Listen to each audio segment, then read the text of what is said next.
He misses campaigning, so he wanted to introduce me. Thank you, Michael. And thank all of you for coming. As Michael alluded to, this isn't to bash anybody. It's not to criticize anyone particular. It's not a criticism of the city. It's purely an assessment and a review of the performance of our councillors for the last 4 years, and to some degree for the previous 4 years as well. It is important, if we're going to be hiring new councillors, to know what past performance has been so that we can judge the new ones accordingly as well. So based on that, I've titled this The Greater Sudbury Financial Tsunami, and if you can see it from the back there, just a moment here, that is the taxpayer. The tsunami is the wave up here. And what does a financial tsunami look like? Well, there it is. The blue bars are inflation rates, cumulative, over the last 4 years. The red bars are city budgets, cumulative, over the last 4 years. The blue line is a trend line, and if that trend line continues, it will go out here. The red line is a trend line, and if the current trend of the last 4 years continues, you can see it's going to go up into here.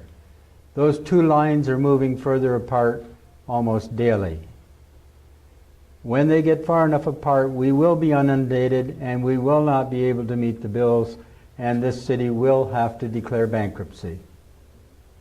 So we need to reverse that trend. So how do you evaluate performance of City of Greater Sudbury Council? Not the city itself, but council. Council takes direction, or the city takes direction from council. Well, in Section 224 of the Ontario Municipal Act, it's the role of council to, 1, represent the public and consider well-being and interest of the municipality, and another one is to maintain financial integrity of the municipality. The reason the word "and" is there are other items in the Act as well. These are the two I will be concentrating on for performance review. I would, though, like to just take 2 minutes here and express my appreciation to the number of people who've assisted in the development of this.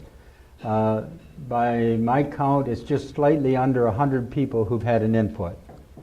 They've reviewed, they've made suggestions on how to present, and I really appreciate that, and I thank them. And other Sudburians who are interested in the health of our community, such as you, for coming out to find out. Thank you. As the councillor suggested, I've used these sources in order to do this presentation. None of the numbers that you see in the following slides have been made up by me. They all come from city documentation, provincial, federal, and one of the top credit rating companies on the continent, Standard & Poor's. Where's our council taking us? Quite frankly, it looks like they're taking us back for the future. This may seem like over-dramatization. Don't make that decision till you see what's ahead of us. The General Soup Kitchen in 1880 followed a worldwide depression. Soup kitchens were common around the world to the point where they became institutionalized. It was traumatic in Canada. It was one of the worst depression eras we've ever seen. How does that affect this city, and how does this city affect that? Well, over the last 4 years at least, our council has been focused on low-income growth in the city. By that, I mean they've concentrated on soup kitchens, they've concentrated on food banks, homeless assistance, seniors' homes, drug kitchens, thrift shops, community gardens. Not once in the last 4 years have I sat in council and listened to a debate on how to do anything about lifting the people out of these conditions. Not once have I heard anything to actively promote high-paying jobs to prevent going even further down. What I have heard is that the city, for the first time, as far as I know, in the history of Sudbury, has asked the city staff to develop a means test to determine who can qualify for aid from the city. The second thing that they've done is they brought in distractions. Whether inadvertently or deliberately, I won't judge, but I will go through some of the distractions with you, and we've been focusing on those instead of focusing on how we better our city. Where are we headed? This is a graph of Census Canada or Statistics Canada census results. The blue line was the population distribution by age in 2011. The green line, oh dear, I lost my marker. Okay. The green line was in 2016. From those two and present population knowledge, I've extrapolated and produced the red line for 2020. Within any population, the 40 to 65-year-old cohort is the largest and most beneficial, I guess, income part of our lives. If we don't have a healthy population in that high income group, we are going to suffer as a municipality and as a society. So how does that look when you consider this? Well, in 2011, the population suffered a vacuum, an income vacuum in that group that you can see in that little blob there. At the same time, our 0 to 20-year-olds were this population. Our 65 to 85-year-olds were this population. What happened by 2016? The 0 to 20-year-olds dropped. The income gap in the 40 to 65-year-olds increased dramatically. The 65 to 85-year-olds increased dramatically. What is the forecast for the next couple of years? Well, if you slide that curve on over, you can see the 0 to 20-year-olds are dropping again. This gap has gotten even larger, and the 65 to 85-year-olds is ballooning. It's growing massively, and I'll show you the numbers on that in a moment. Part of the problem is this part of the curve is flat. Our new births are not keeping up with the people moving into the 65 to 85-year-old group. It's also flat in this area, and we are not getting enough people in the community to build up and relieve this vacuum. You can only relieve that one of two ways. First thing you have to do is get people in there of that age group with that high earning potential. That only comes through industry. It's the only way we know of being able to do that. As I stated earlier, I've seen no activity in that regard whatsoever in 4 years. So, in terms of real numbers, between 2011 and 2016, the population in that age group increased by a little less than 400, or less than 1%. Ages 40 to 65 dropped by 1,630, or 2.75%. 65 to 85 increased by 10,800, 42% increase in that age group. These are not based on my extrapolation. These are directly out of Stats Canada census numbers. Ontario Ministry of Finance predicts minimal growth until 2040. They don't see this changing much between now and 2040. This was confirmed in August of this year by the Conference Board of Canada. I've been accused of being doom and gloom, that I'm seeing things negatively. Well, I'm not the only one. The Ontario Ministry of Finance and the Conference Board of Canada see the same picture I do. The plus 65s, for the first time in our history, at 30,000 exceeds the minus 15s at 25,000. That gap is increasing and will continue to increase. So, what will happen in the next couple of years? Well, 2018 to 2022, if you slide that curve over and extrapolate it, we will have 8,000 people move from the 20 to 40-year-old group into the 40 to 65-year-old group. That sounds great. We're replenishing that high-income era. Well, no. At the same time, 9,200 will move from the 40 to 65-year-old group into the 65 to 85-year-old group. We will have another reduction of 1,200 out of that high-income, high disposable income group. That may sound awfully pessimistic, but we have done nothing to relieve that. We've done nothing to compensate. The birth rate won't do it. Where are the jobs to attract people to this area? Our last council talked about 10,000 new jobs. Well, they're 4,000 behind already.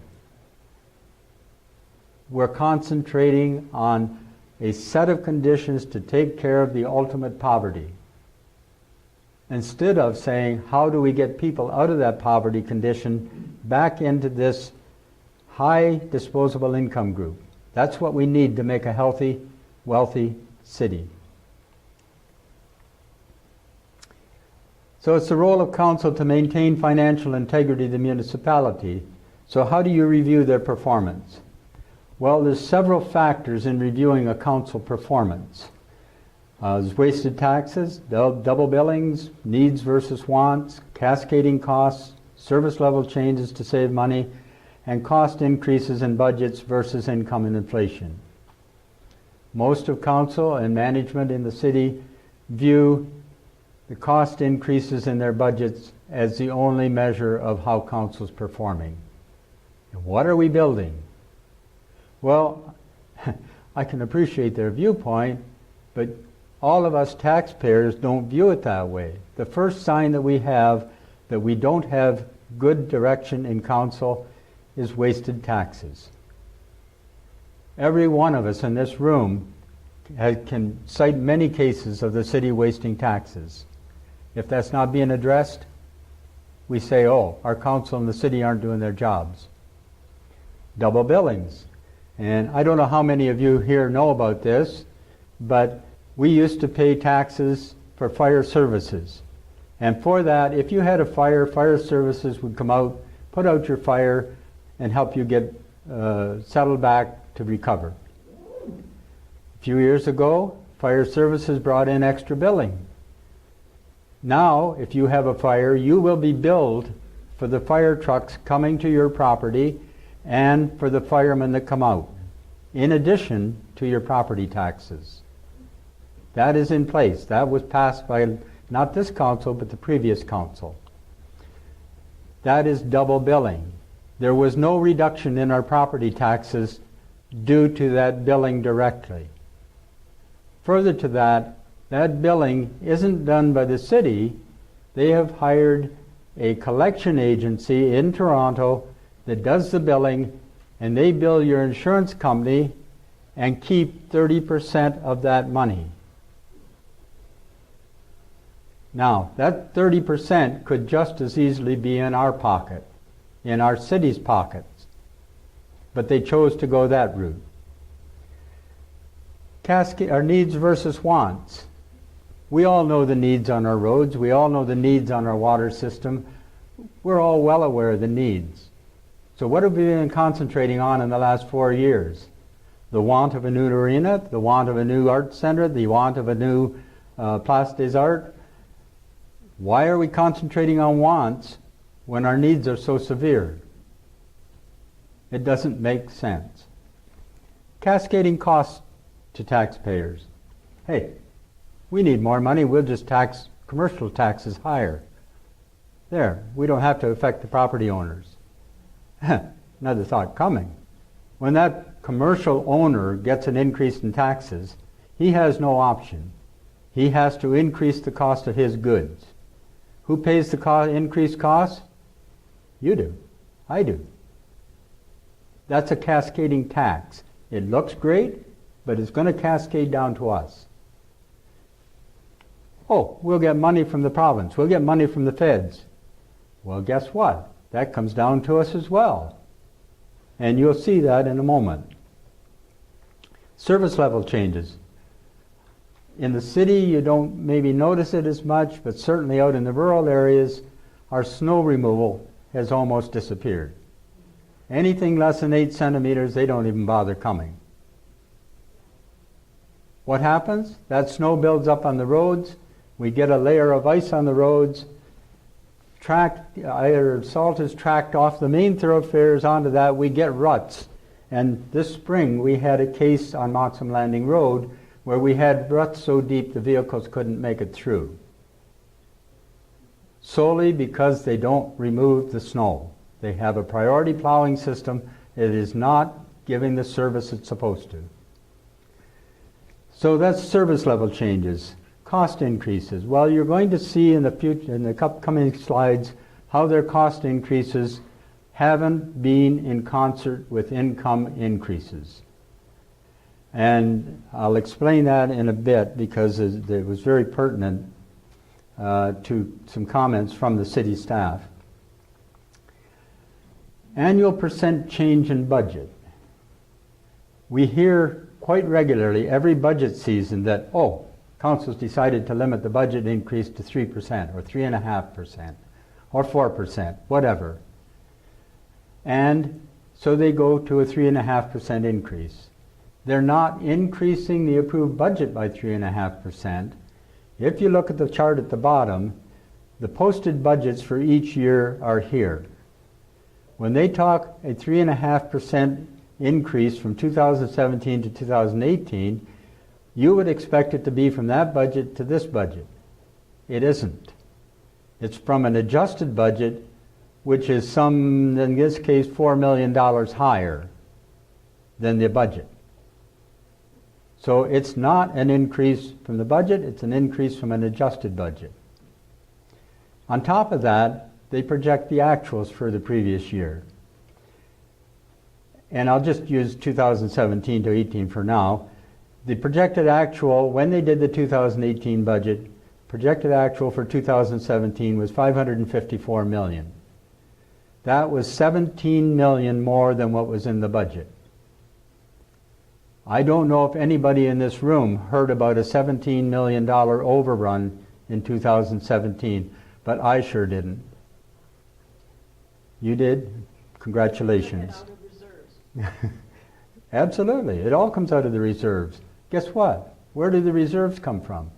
We have to build them back again. So we're going to pay the pipers somewhere along the road. This isn't saving us money. Cumulative effect, and this is the slide you saw at the very front.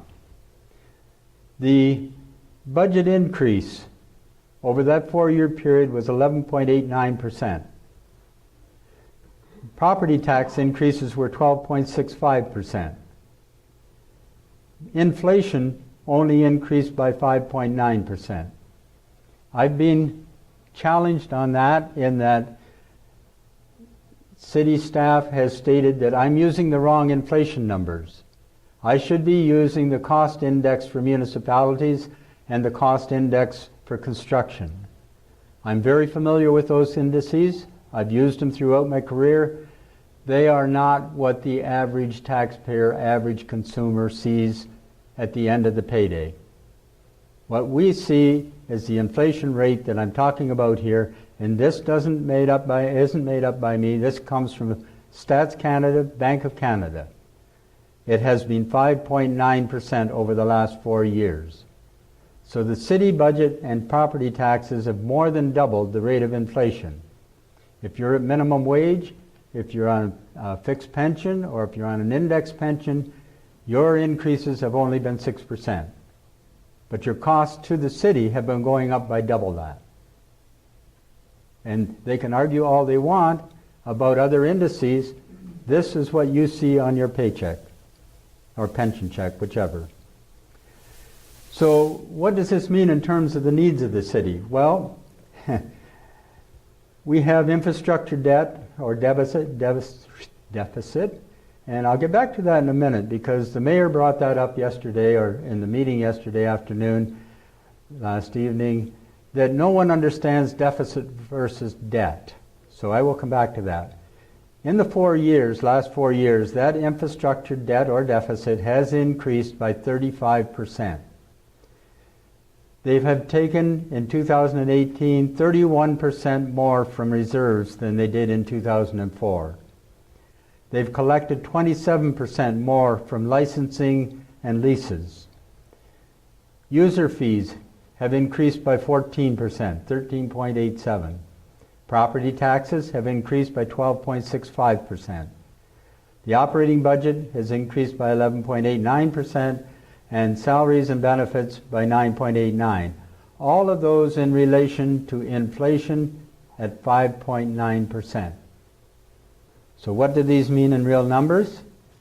Well, those bars slide across there pretty quickly, but that is the rate they've been increasing. So in 2018, we had a $1.9 billion, what they call deficit, okay, compared to in 2014 a $1.4 billion deficit. A deficit is the amount you're unable to meet your commitment by. If you listen to the federal and provincial governments, their deficit is how much they are short of in their revenues of being able to meet their debt payments. So, if we had a debt payment or a deficit in 2014 of 1.4 billion and it's now 1.9, our deficit was 0.5 billion over those 4 years. That's the amount we fell behind. An extra 0.5 billion. The reserve take now in 2018 was 8.3 million. Licensing, they collected 5.5 million. User fees, believe it or not, our user fees in this city account for $120 million per year.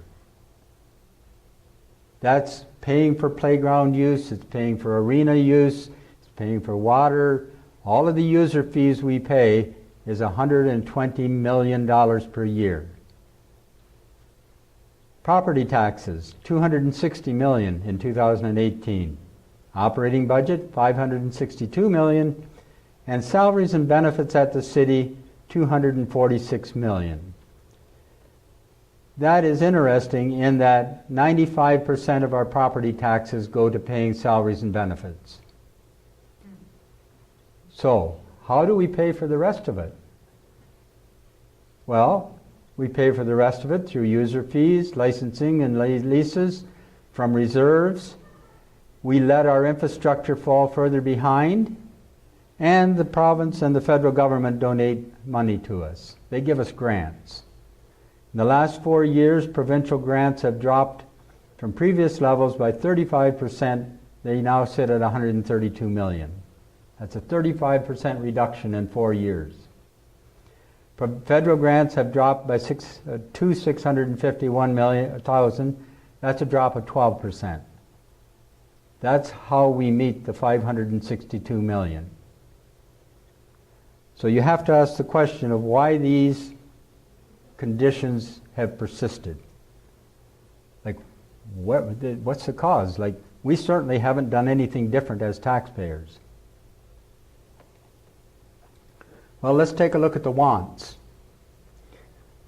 When the large projects came out or was initiated, it was done without our voter mandate. We didn't get a say on whether they were going to consider these large projects. No one of us was asked whether we wanted to go this route. After the election, it wasn't even mentioned in the election campaigns. After the election, it came up in City Hall, at Council, and now we're into a mess. I'm sorry, that was my opinion. I shouldn't have expressed an opinion. However, at the time that they brought up the large projects, the Arena Events Center was costed at $60 million. And they argued that, oh, no, that was the arena. Well, I'm sorry, Our existing arena is an arena event center. So if we're building a new arena event center, surely it has to be in comparison to what we already have. So to differentiate and say that it's an event center on top of an arena is no different than what we've had for the last 70 years. The Junction, that was a combination of an art gallery, a synergy center, and a new library. In the large projects evaluation, it was costed at $77 million. Fire optimization in 2014 was costed by CCI Group at $20 million to bring it up to a standard, current standard, sustainable level. Place des Arts was valued at $29 million. And keeping in mind, inflation has only been 5.9% since then. So what has happened? Well, we've had a number of scope changes to these projects. The scope changes for the arts or the Arena Event Center has added 67% to the 100 million, to bring it to 100 million. While I'm at it, I'll tell you that with interest on that, at current interest rates over a 30-year loan, that brings the cost of that to 187 million. The Junction was 77 million. The latest information we had back on that project from the Large Projects Control Group is $125 million. That 125 million escalate or not escalated with interest is 233 million out of our pockets. And it really doesn't matter whether it comes from federal, provincial, or city taxes. We're still going to pay for it, one way or another. Fire optimization went from 20 million to 90 million, and with interest 155 million. These are not my numbers. These numbers come directly out of the fire optimization plan. That plan is not dead. It is still alive. Council chose to not receive the report, but the plan has not died. If the new council decides to go ahead with that plan that they put forward, we will be on the hook for well over the 155 million. Place des Arts has grown from 29 million to 34 million. They still talk 30 million, but they don't include things like parking, a walkway from parking to the facility. Those are all going to be at our cost. What about the services to serve that building? Who's going to pay for that? We are. The building itself is going to get land donated worth somewhere between 600 to, I believe it's $1 million, $600,000 to $1 million property value will be donated to Place des Arts. They are looking for a tax-free status. If this was a commercial property, and I'll show you this a little later, we would be collecting commercial property tax off that area of land. And I'll show you how much in a few moments. On top of all that, they want an increase in operating funds of $200,000 a year. That group of people, or that special interest group, are already getting $200,000 a year from the city in operating grants for their not-for-profit organizations. That means that the city will be giving them over $400,000 a year in operating grant. So let's go back just a minute to the inflation. Well, if you take the original cost and inflate it to 2018, it would come to 197 million. That isn't what happened. What happened was that 186 million went to 349 million due to scope changes. On top of that, when you add the interest, it went to 639 million. That is at current interest rates. The U.S. Treasury Board has just announced an interest rate increase this fall, and they're predicting 3 again in 2019. What happens in the U.S. financial world happens in the Canadian one. We can expect 2 to 3 interest rate hikes next year.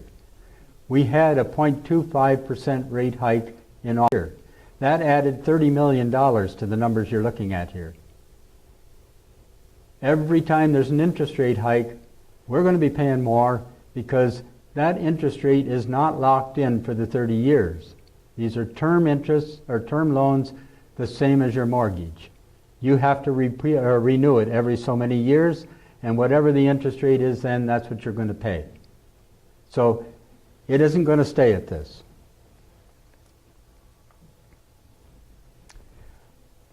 Why have we allowed that to happen? We're mortgaging our future beyond any reasonable amount. Let's take a look at one of the events or one of the projects. And this again is a want, it's not a need, and it only covers the festival square, which is the Arena Event Center. The costs I'm showing you here do not include the casino, they do not include the hotel, they do not include any of the work that the city has to do outside of this money. So where does it come from and going to? In 2013, the former council was negotiating a deal with the OLG that the casino provider, if they came in, would be welcome if they included an OHL-ready arena at zero cost to the taxpayers. In 2015, the current council hired a consultant, Coldwell Banker Richard Ellis, to do an estimate of refitting, or first of all, upgrading the existing arena, refitting it with more amenities, or building a new one. To refit or upgrade was $12 million to bring it up to a new level of standard. To refurbish it and add more amenities was $50 million. A new arena was $65 million. When they brought the large projects in, the arena was presented in the large projects as $60 million. Hey, everybody got happy. However, within a year, PwC was asked to do a study on it and see which was better, a downtown site or an outside site. And there was, I think, 4 sites considered. And they came back and said at that time that the event center, the Arena Event Center, would cost $80 million. And they cautioned council, do not expect an event arena center similar to London. You do not have the demographics here to support that. That was ignored. And in 2017 as well, later the same year, the cost of that Arena Event Center jumped to $100 million. How do I know that? In the business case for that Arena Event Center, they predicted 100,100,000 being borrowed in 2022. But that wasn't the end of it. Prior to 2022, they were predicting an expenditure by the city of more than $4 million. That totals, by 2022, $104 million, not $100 million. In addition to that, that $100 million, if you escalate it to 2022 by the rates of inflation, will be $119 million. If you then add interest onto that, it brings you up to $222 million. So we're going to buy an arena to do the same thing as our downtown arena, and we're going to spend $222 million to get it. With the latest interest rate increase, that will be over $250 million. That is where that sits. I'm not making up these numbers. These are straight out of government calculations. No one has told anyone, I'm sorry, last night it came up at the candidates meeting, it was mentioned $250 million. Let's take a look at the junction. It's a want as well. The junction is planned to be built down here. This portion here is where the existing arena sits. This is the parking lot next to Golden Grain, right across from the arena, this parking lot here. And they plan on building the hotel and all that in there. Okay? So the question comes up, well, whoa, where do we park? Parking's already a problem. Okay? Before I give you the solution to that problem, as envisaged, let's talk about the cost. Well, the art gallery in 2016 was $27 million, the library $20 million, Synergy Center $30 million, for a total of $77 million. The junction in 2017 had risen to $125 million. With interest, it comes to $233 million. But that isn't the whole story. That arena has a value of $50 to $60 million. To build this, they're going to demolish and throw away a $50 to $60 million asset. Literally throw it in the garbage dump. So to retire that arena asset, you can add $50 million to the 233, and we're at $283 million for the junction. Now, I promised you that I would address the parking issue, and I don't have to say this because all you have to do is Google Sudbury the Junction, and you will find out where the parking is. This is where the parking will be. You can see I Googled Sudbury the Junction. The junction is the train station out at the end of LaSalle Boulevard, and it says parking is free at owner's risk. How on earth we're going to get from there downtown, I have no idea. There's no taxi service out there. There's no bus service out there. So where's the junction parking really going to be? Now, that raises several questions. Why did they call the downtown site the junction when that train station has been known as the Sudbury Junction for almost 100 years? People thinking of coming to Sudbury as tourists, when they Google Sudbury the Junction, are going to find that they're out at the end of LaSalle Boulevard in the middle of the bush. Well, we're not going there, and there's no taxi service, there's no bus service. Very ill-conceived. So let's go forward. Place des Arts. This is a special interest want, and it's important to note that this is not a CGS or City of Greater Sudbury facility. The City of Sudbury will not own this facility. It will be similar to the Caruso Club, the Italian Club in Coppercliff, the Croatian Hall, the Polish Hall, the Ukrainian Hall. It will be those type of non-profit groups. So we won't own, as taxpayers, any of that. It will belong to that special interest group. And as I indicated earlier, they've asked for land between $600,000 to $1 million of value. They've asked for property taxes in the order of $1 million per year to be waived. They've asked for us to do something about parking. And the parking area is secluded, and increased policing will be required. They're talking about parking across the railway tracks over in what's called Energy Court. During the daytime, as you can see here, that parking lot is already full. So it will overflow into this part of the parking lot. How do you get across the tracks? Well, they're talking an overpass, a walkway over the tracks, 3 tracks.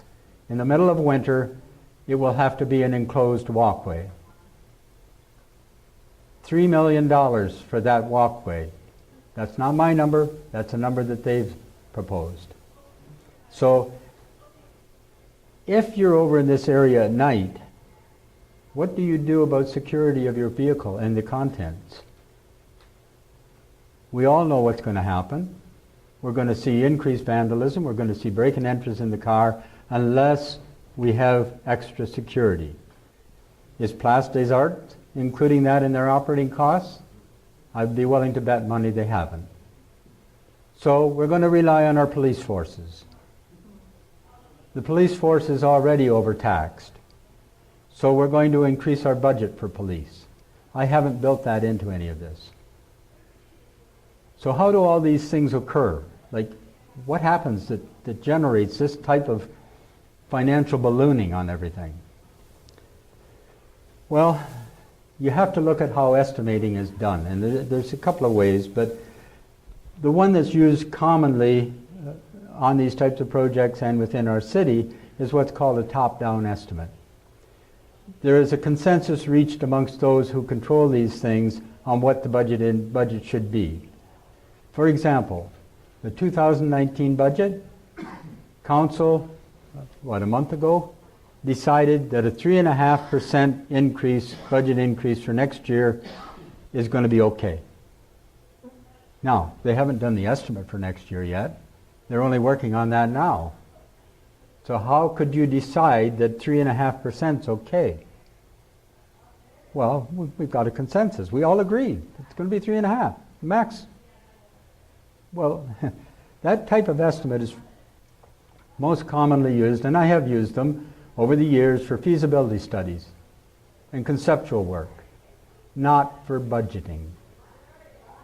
And they're only accurate to minus 20% plus 60%. And I don't know whether you noticed, but in the plaza or in the arena and the junction, they increased by more than 60% in less than a year. They wear top-down budgets. Our operating budgets are done the same way. So what's secure? Well, you do a bottom-up estimate instead. A bottom-up estimate says that for each area of your estimating, you do a work breakdown structure. What do you have to do in that area, and how much is that going to cost? Those all get added to the overall department. Those get added into the city budget, and that is your cost from the bottom up. That's what you know you need to do. Okay? However, we don't do that.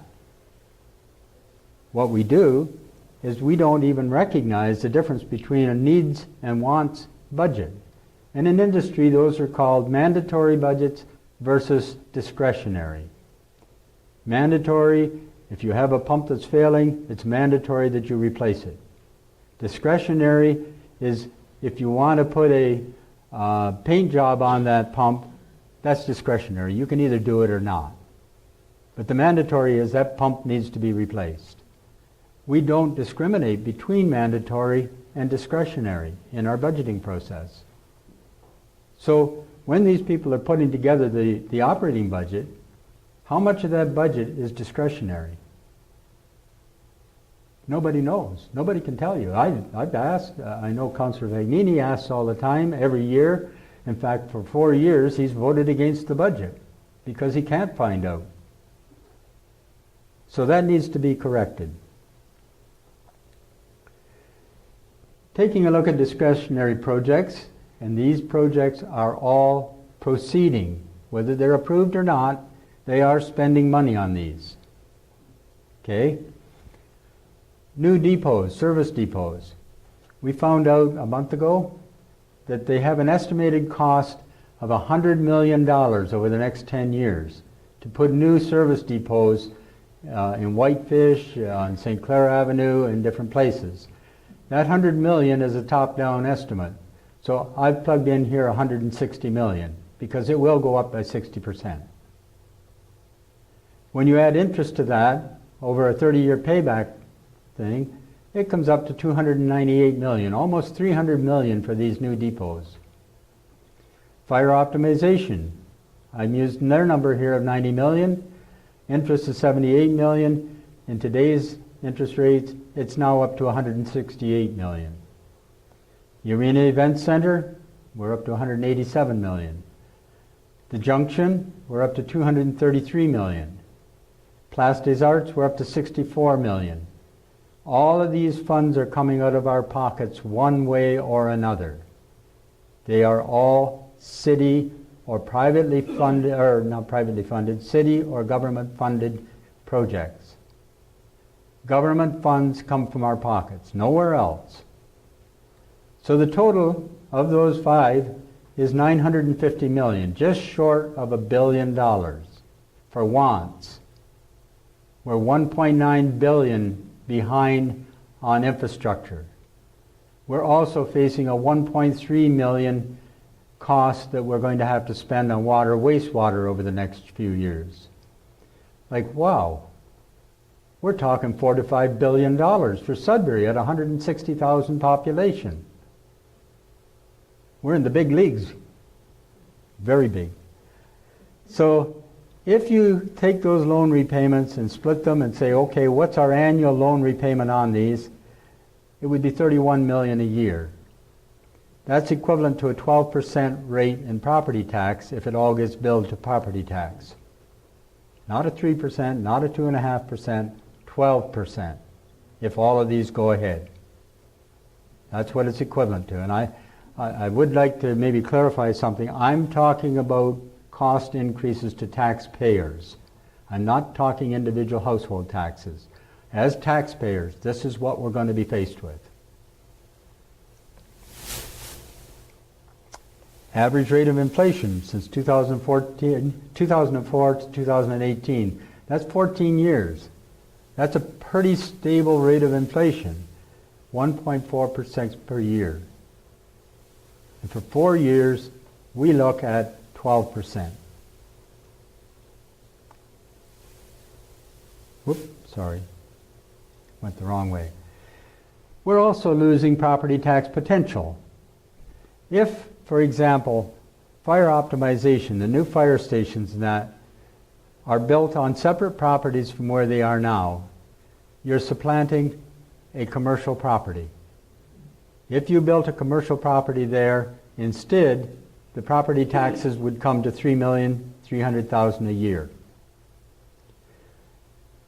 Arena Event Center. If the casino built the Arena Event Center instead of the city building it, you could collect $3.6 million a year in property tax. If that property remained as industrial and you built $100 million worth of industrial facilities there, the industrial facilities would collect $6.5 million a year. The Junction, if it was a commercial property, an office tower, a bank, you would be collecting $4.4 million. Place des Arts, same thing, you'd be collecting $1.25 million per year. Those percentages are there. In short, we're walking away from $9.3 million a year in property taxes. Except if the Kingsway site remained industrial and got developed at that cost, we're walking away from $12 million a year in property tax. How do we rectify this? Well, I don't know how many times I've heard it in the last 4 years. Sudbury needs a vision. We have to have a vision if we're going to grow our city. And our vision, it turns out, happens to be development of gambling and entertainment. Not industrial, gambling and entertainment. That's going to save the city. And I have yet to find, and believe me, I've done a number of searches trying to find any gambling entertainment center in North America that actually generates economic wealth for the community. It does not exist. The money instead flows out of the community. And we've been told that. Gateway, if they build a casino here, will take out $90 million a year, of which the provincial government will get a big chunk of. That's leaving the community. We don't get to use it. However, if those are industrial facilities are like money trees. If the industry is successful, they're good businessmen, they generate tax revenue, both in property tax and through jobs, income tax, and most importantly, they affect our balance of trade. The economic wealth of a community is totally dependent on balance of trade. You have to be selling your goods for more money than it's costing you to buy somebody else's goods. That's how you generate economic health and economic wealth. So industries do that. We have a number here in the city. Out where I live, we have PowerTel, PowerTrax. They sell their services in the international market. They bring in somewhere in the order of $1 to $2 million a year of foreign currency into this city. That is generating wealth for our city. The casino is going to peel $1 million out of our city. No, $1 billion, 90 million, 100 million out of our city every year. So where is our economic growth? It does not exist. However, I will be fair to the casino and entertainment. We've been told that for every dollar that they take out, we'll get to keep a nickel. We will get to keep 5%. That's what our council is feeding us, force feeding us, as a matter of fact. A good, if any of you are interested, a good example to look at is Columbus, Ohio Arena District. If you want to see what can happen, and in fact, maybe what I should do is, it was developed by a private developer, okay? And let me just go to that. The private developer was Nationwide, what's the rest of the term? Realty Investors. They started it in 1977. They built office towers in the Arena District. They weren't able to expand beyond that for 20 years. They couldn't afford to. 1997, they expanded the site and included an NHL hockey arena. They also, through working with the county, built a Major League Baseball stadium. Okay. The comments by the spokesperson for Nationwide in 2015 says, it wasn't a case of falling into the trap of build it and they will come to attract development. That's a fallacy. There are advantages that sports facilities bring, but you have to incorporate those into a very well-planned neighborhood that takes advantages of the pluses, overcomes the negatives, and is very market-specific. The Arena District is, first of all, a Class A office development masquerading as a sports and entertainment district. It's all of our office tenants that really drive this from a development standing. Not only that, the city of Columbus, a few years back, had to buy the arena because that investment group couldn't afford to keep it running, with an NHL team in it. On top of that, they collect the property taxes from 4 casinos in the area to pay the operating costs of that arena. Now, in our case, we're going to be footing the bill for all of that as taxpayers. So that tells you where we're going. So, how did the city plan on doing this? Well, they commissioned a study by Standard & Poor's Global, S&P Global, in June of this year. And they gave us an AA credit rating, meaning we can borrow money quite easily. No problem whatsoever. How did they base that? Well, first criteria, Sudbury has proven its ability to increase taxes to match operating needs and effectively control spending. Hey, if you got higher bills, just increase taxes. The other thing is we've approximately 80% of our operating revenues are internally modifiable. If our property taxes get too high and get objectionable, well, we'll increase fees and user charges. And guess what? We've been doing that. We've demonstrated that to Standard & Poor's. To what degree? Well, from 2014 to 2018, our funding sources from the federal government taxes have dropped by 21%. From provincial coffers, they've increased by 10%.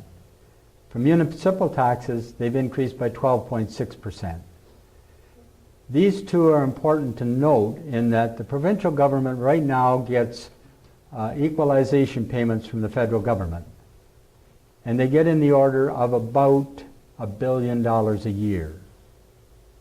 That expires next March. So the provincial government, as of next March, will not be getting that $1 billion a year from the federal government. What are they going to do to make up?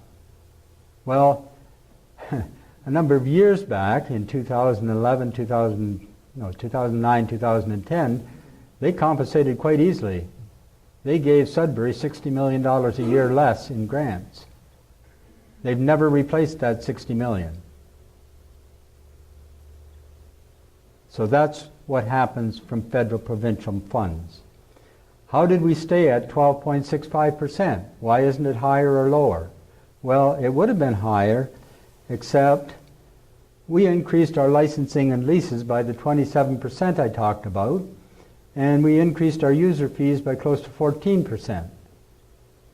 We did exactly what Standard & Poor's says we can do if we run into trouble paying for our loans. We'll just increase the debt load on the taxpayer.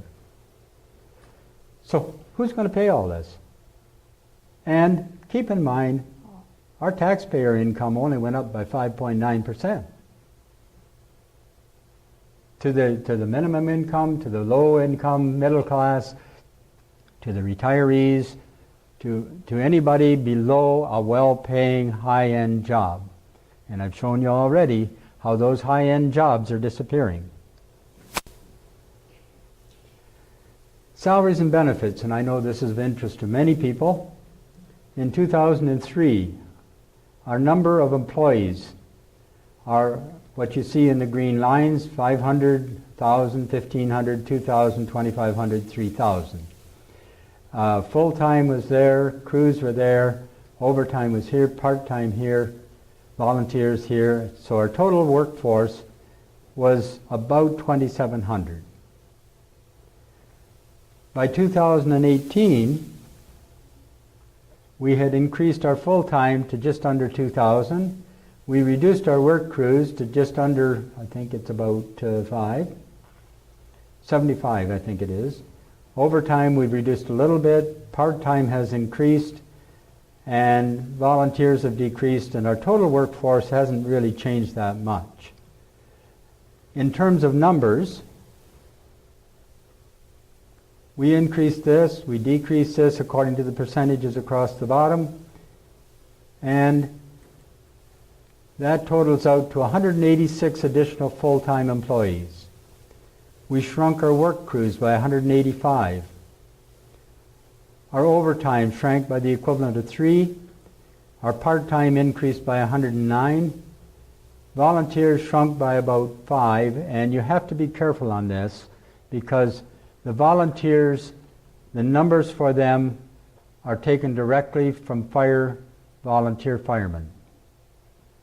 Those volunteer firemen, and I'll get into that in the next slide, is a very deceptive number. So I'll explain that in the next slide. The bottom line of it all is we've added 102 people, the equivalent of 102 people since 2003. That's about 4.4%. If you take the 2003 budget for salaries and benefits and you escalate it to 2018, it comes to 168 million. The budget in 2018 for that extra 4% was 246 million, a 46% increase for a 4% employment increase. Going to the detail that I said I would share with you, the city took exception to my use of that slide and said that I'm not interpreting it correctly, that this is not the case. They haven't taken people out of the work crews and put them into staff. Well, I'm sorry. These are the numbers. These are directly off their budget sheets. And in fact, I understated it because in 2011, we had 319 people in our work crews.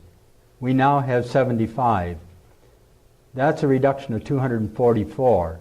I took it from 2003, which is a reduction of 185. So who's doing all this work? Well, we're contracting out, and we're hiring part-time.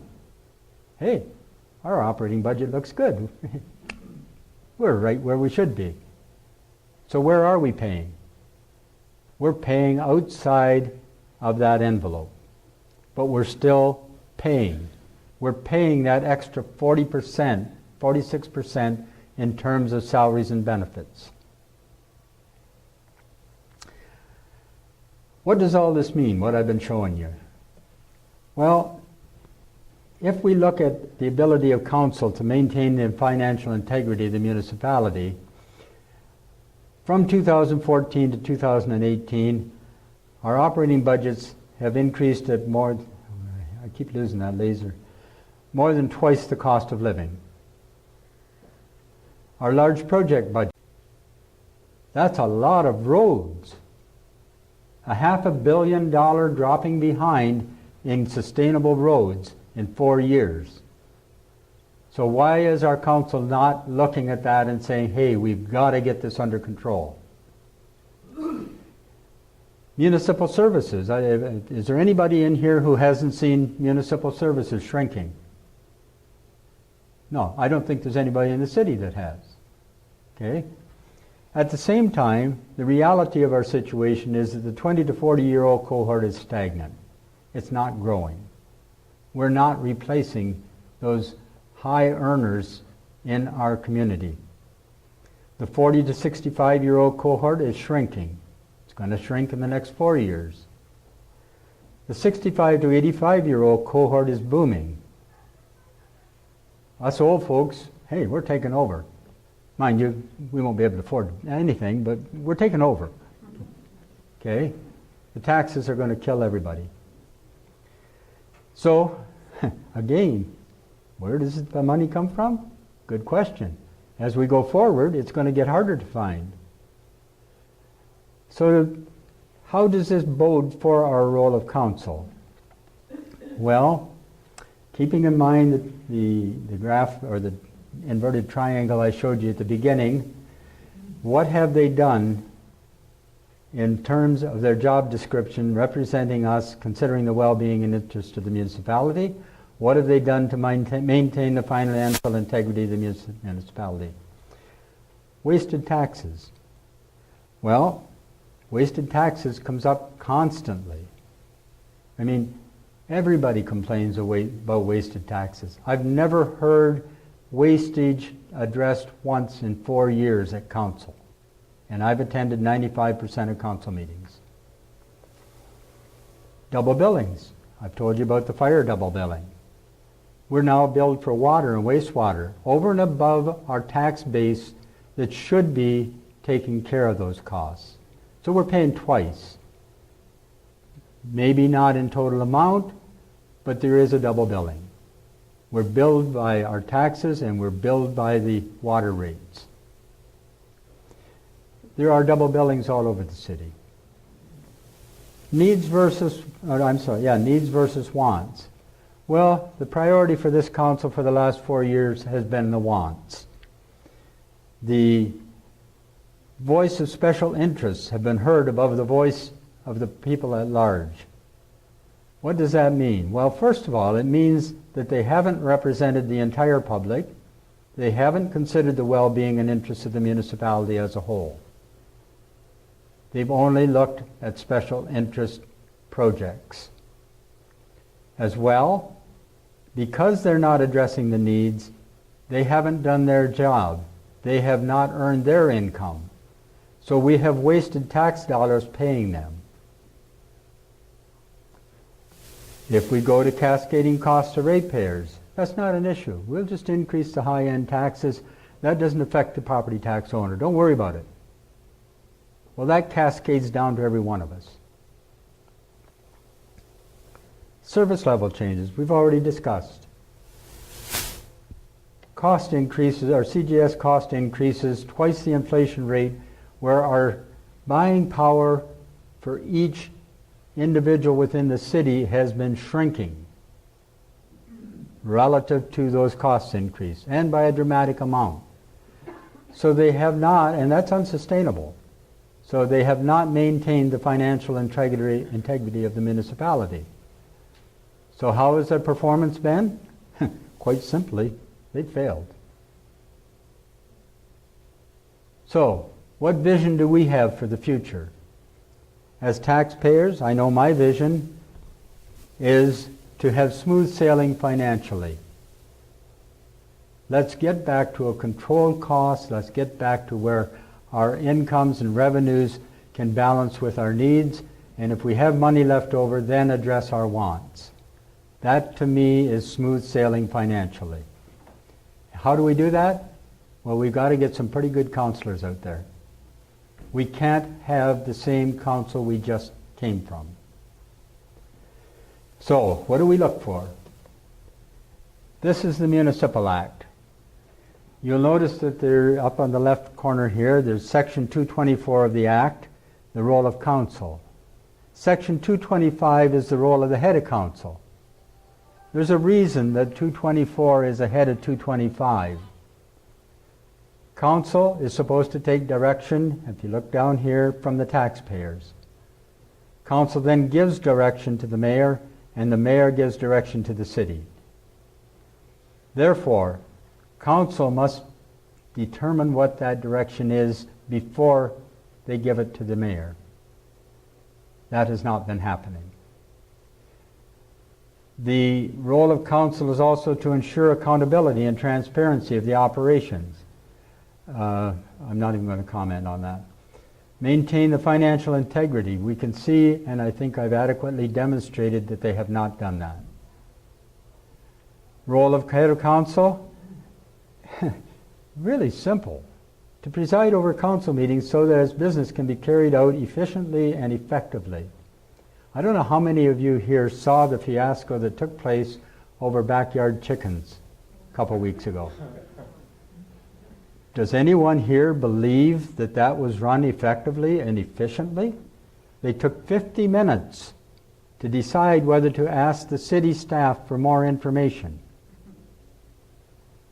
I've seen them, and I'm sure many of you have, take a half an hour to decide a $400 million commitment. They're spending their time in the wrong places. Why? You'll have to ask your counselor that, your individual counselor. I can't answer it because it's beyond me.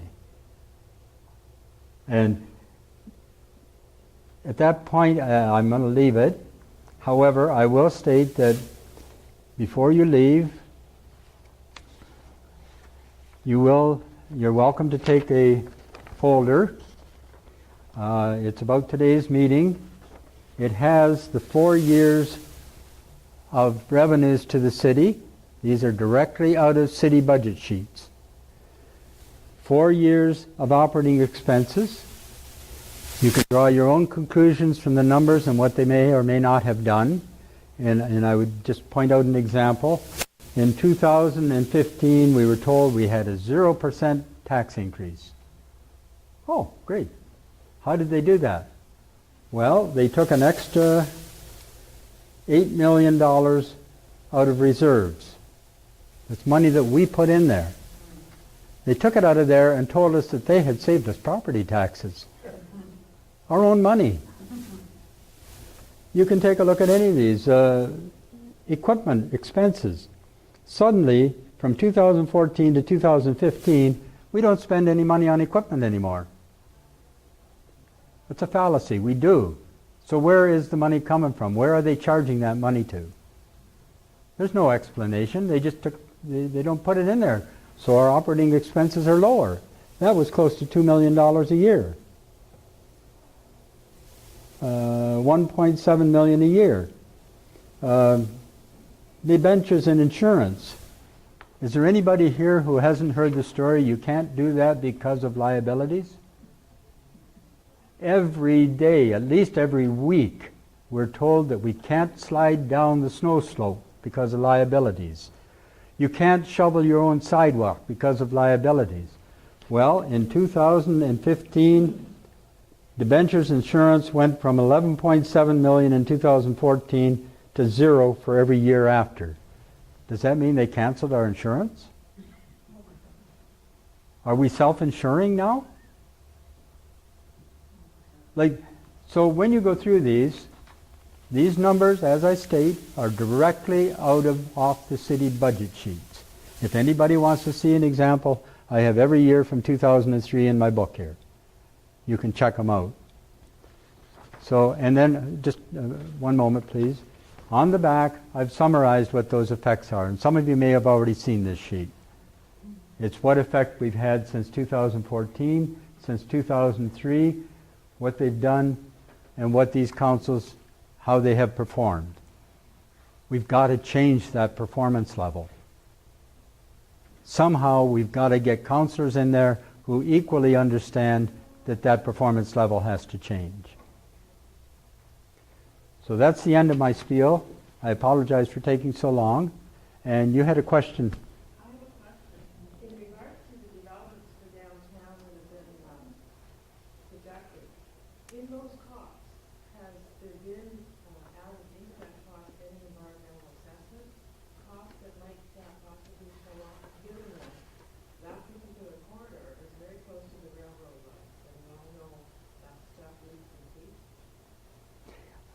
It's hard to tell. We only get a fraction of the information. I've gone into their summaries of the project, and believe me, I've been in projects for many years. I've been in engineering for more than 50 years. I'm not able to decipher what it is they're actually doing. And the councillor referred a few moments ago to the fact that I worked for INCO for many years. In 1975, INCO trusted me to put together a report on what it would cost to reduce sulfur dioxide emissions. My name is on the report. If Floyd Logren was here, he could confirm that because he acquired a copy of that report and tabled it in the legislature. Okay? That report at the time was $300 million. In today's dollars, that's $1.5 billion. At that time, it included a flash furnace, an acid plant, an oxygen plant, and worked to many numbers of converters in the converter aisle. All of that has been done since then. That was not a pie-in-the-sky scope of work. INCO and Vale have incorporated easily 90% of that into their operation. They actually built 2 flash furnaces. Recent demand for nickel has decreased. They cut out the second operation of the second flash furnace just recently. The oxygen plant is still operating. The acid plant is still operating. The plant that Michael talked about in Pittsburgh is still in operation today. There are 4 clones elsewhere in the city processing and recovering chromium nickel. The one in Pittsburgh they've expanded, and they're now recovering cadmium as well from NiCad batteries. So I've never seen projects, and I have to say this, mismanaged so badly in all those years. We've got to change that. Select your counselors well. Hold their feet to the fire. What do you know about things? What is your level of understanding? Never mind, yeah, you're going to build an arena. Never mind you're going to build an art gallery. What about how the city runs? That's what you're hired for. Now, yes? You didn't say anything about the other sections of Mealy Drive that need to be completed before it's finalized. Yes. I knew you were going to ask that, John. Yesterday in the paper, Tony Satile had a letter about all the great things that this council has done. And one of the things they mentioned was Mealy Drive. It's been on the book for 20 years. Finally, we're getting it. Well, I'm sorry, it's been on the book for 32 years. In 1986, that was a project of mine at INCO. We established a cost for it. It would have went north of Garson. The big trucks would no longer be going through Garson. So it would have joined Falconbridge Road at Airport Road at that intersection. Would have went from Fruit Mine across the top of the city. The cost at that time was $20 million. After 20 years, INCO would have donated the road to the city. The city refused. The need for that road over the years for the mining industry has disappeared. So the justification that the city used was, well, there's the trucking hazard on LaSalle. Well, I can tell you, I've kept track of it. Since Mealy Drive got approved, we've had 21 fatalities on the roads in Sudbury. Not one of them on LaSalle Boulevard. They've been on other roads. They've been at intersections where it could be cured by redesigning the intersections for far less than the money for Mealy Drive. We've done nothing about that. Those are safety issues. Those are the well-being. And The city talks about risk assessment. They don't talk about risk to your health, to my health, to our lives. They're talking about financial risk of being sued. Now, liabilities is a funny thing. I used to have a friend who was a justice on Manitoulin Island. He's long since passed away. He explained to me one time when you have to be worried about liabilities. And there's only 2 times. The first time is if you're doing something you shouldn't be doing. The second time is if you're not doing something you should be doing. So when the city talks about liabilities, which is it they're doing? Are they not doing something they should be doing? Because they're certainly not doing something they shouldn't be. Yes, Councillor. Yes, Mary Kay. Yeah, some on council have said that the only way we'll get the junction project is if we build the arena or develop the KED, and then I Yep. think the idea was that the income that comes from the KED will pay for the junction. It has nothing to do with that. What it is if you don't build the Kingsway site, the arena, downtown arena, is still needed, so you can't build the junction there. The income, there is no income from any of these projects. They are net losers. Okay? There is no profit from any of them. And taxpayers need to be aware of that. None of these projects, no matter where you go in the OHL, I have all the statistics and all the OHL event centers that exist. None of them make money. None of them. The City of London, it costs the City of London $12 million a year for the Budweiser Center. That's the taxpayers it's costing, $12 million a year. What's it going to cost us? Their arena and event center only cost them, I believe it was around $50 million. Ours is $100. They have a catchment area of 2 million people that they draw client from. They can only draw 1.6% of that clientele. Right now at 3,600 in the Sudbury Arena, we are drawing 2.5% of our catchment area. We're one of the highest percentage of catchment areas there is in the whole OHL system.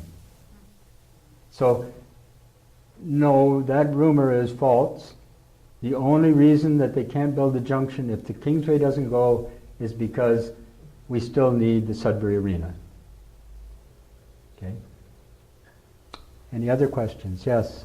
I have a question that I emailed to my alderman over a year ago, and it was, what about a multi-level parking arena downtown? And I said, has that been looked at, or is that included in the prices and everything? And I never heard that. No, it's not.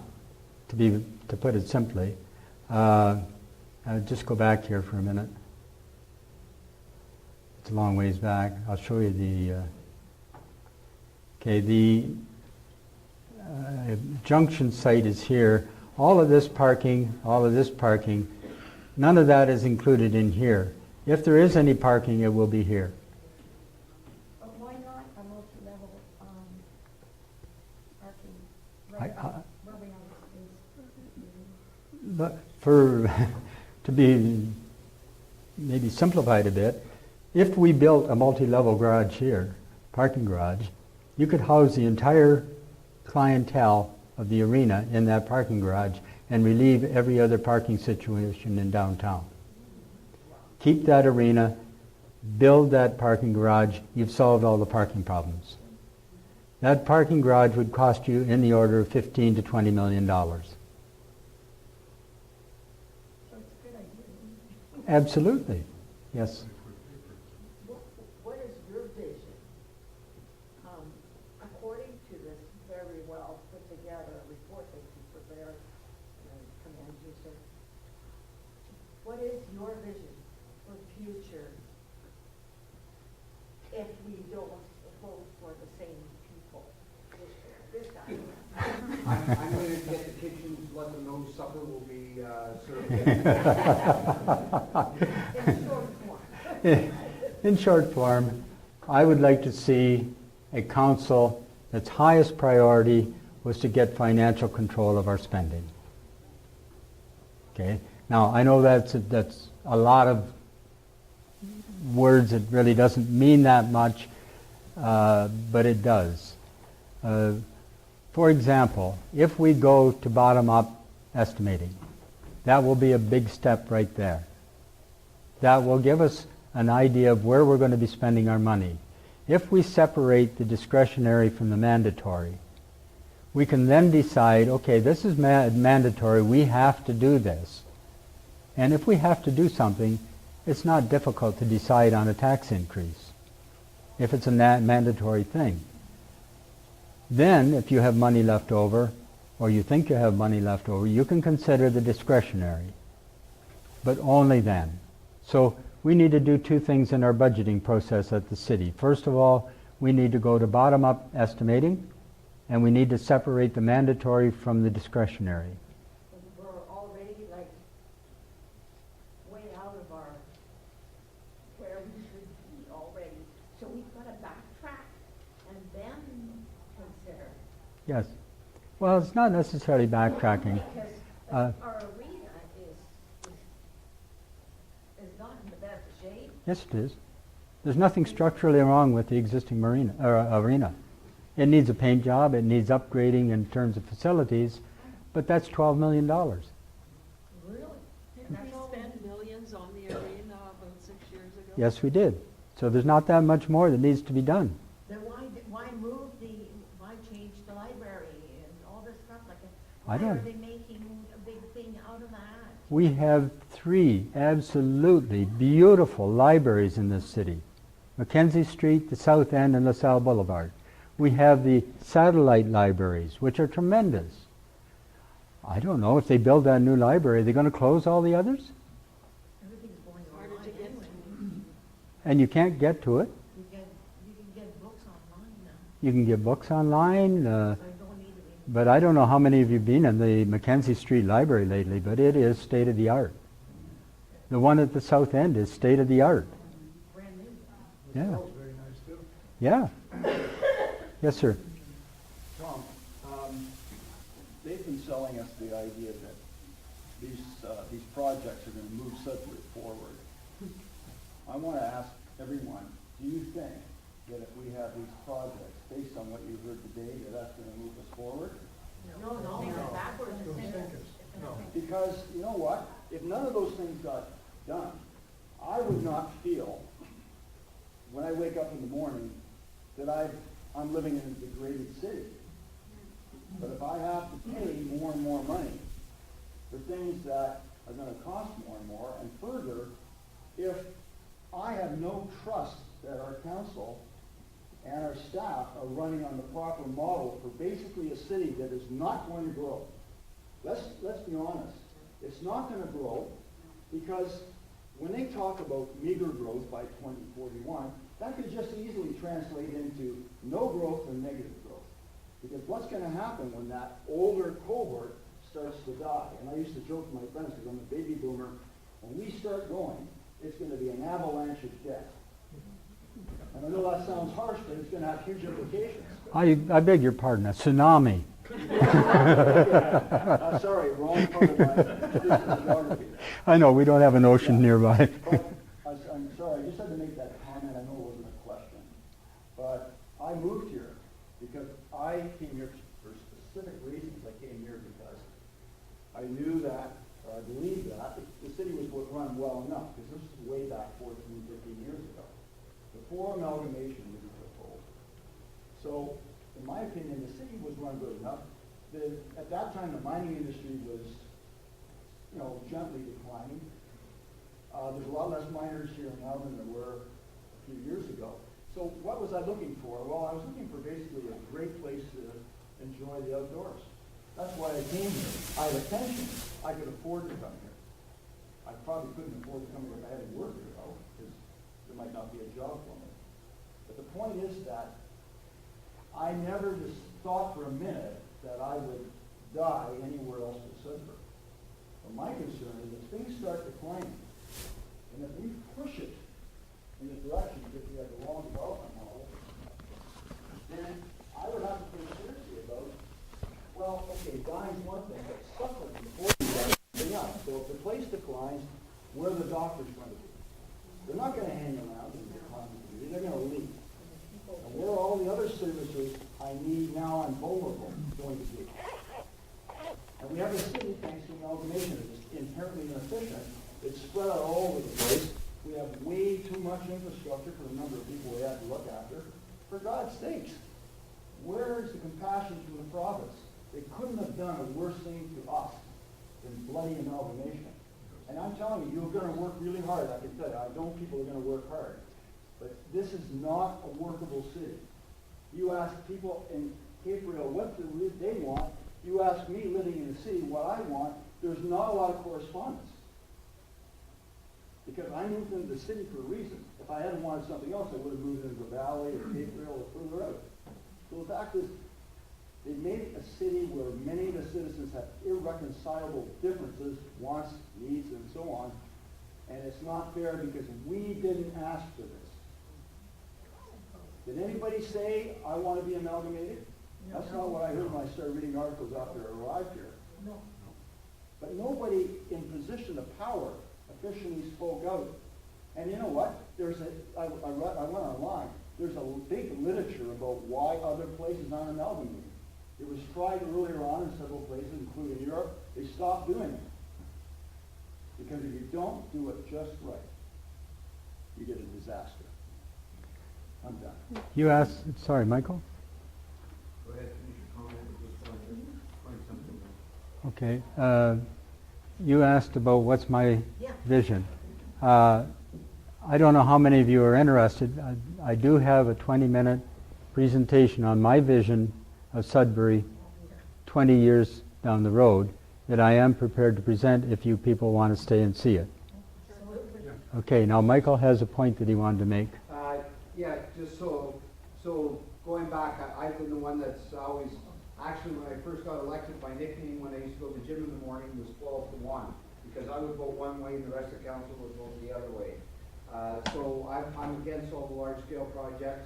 I'm watching our roads deteriorate to the point where some of them are impassable. In our ward, there's 171 kilometers of roads within the greater city of Sudbury that have failed. Those are failed roads.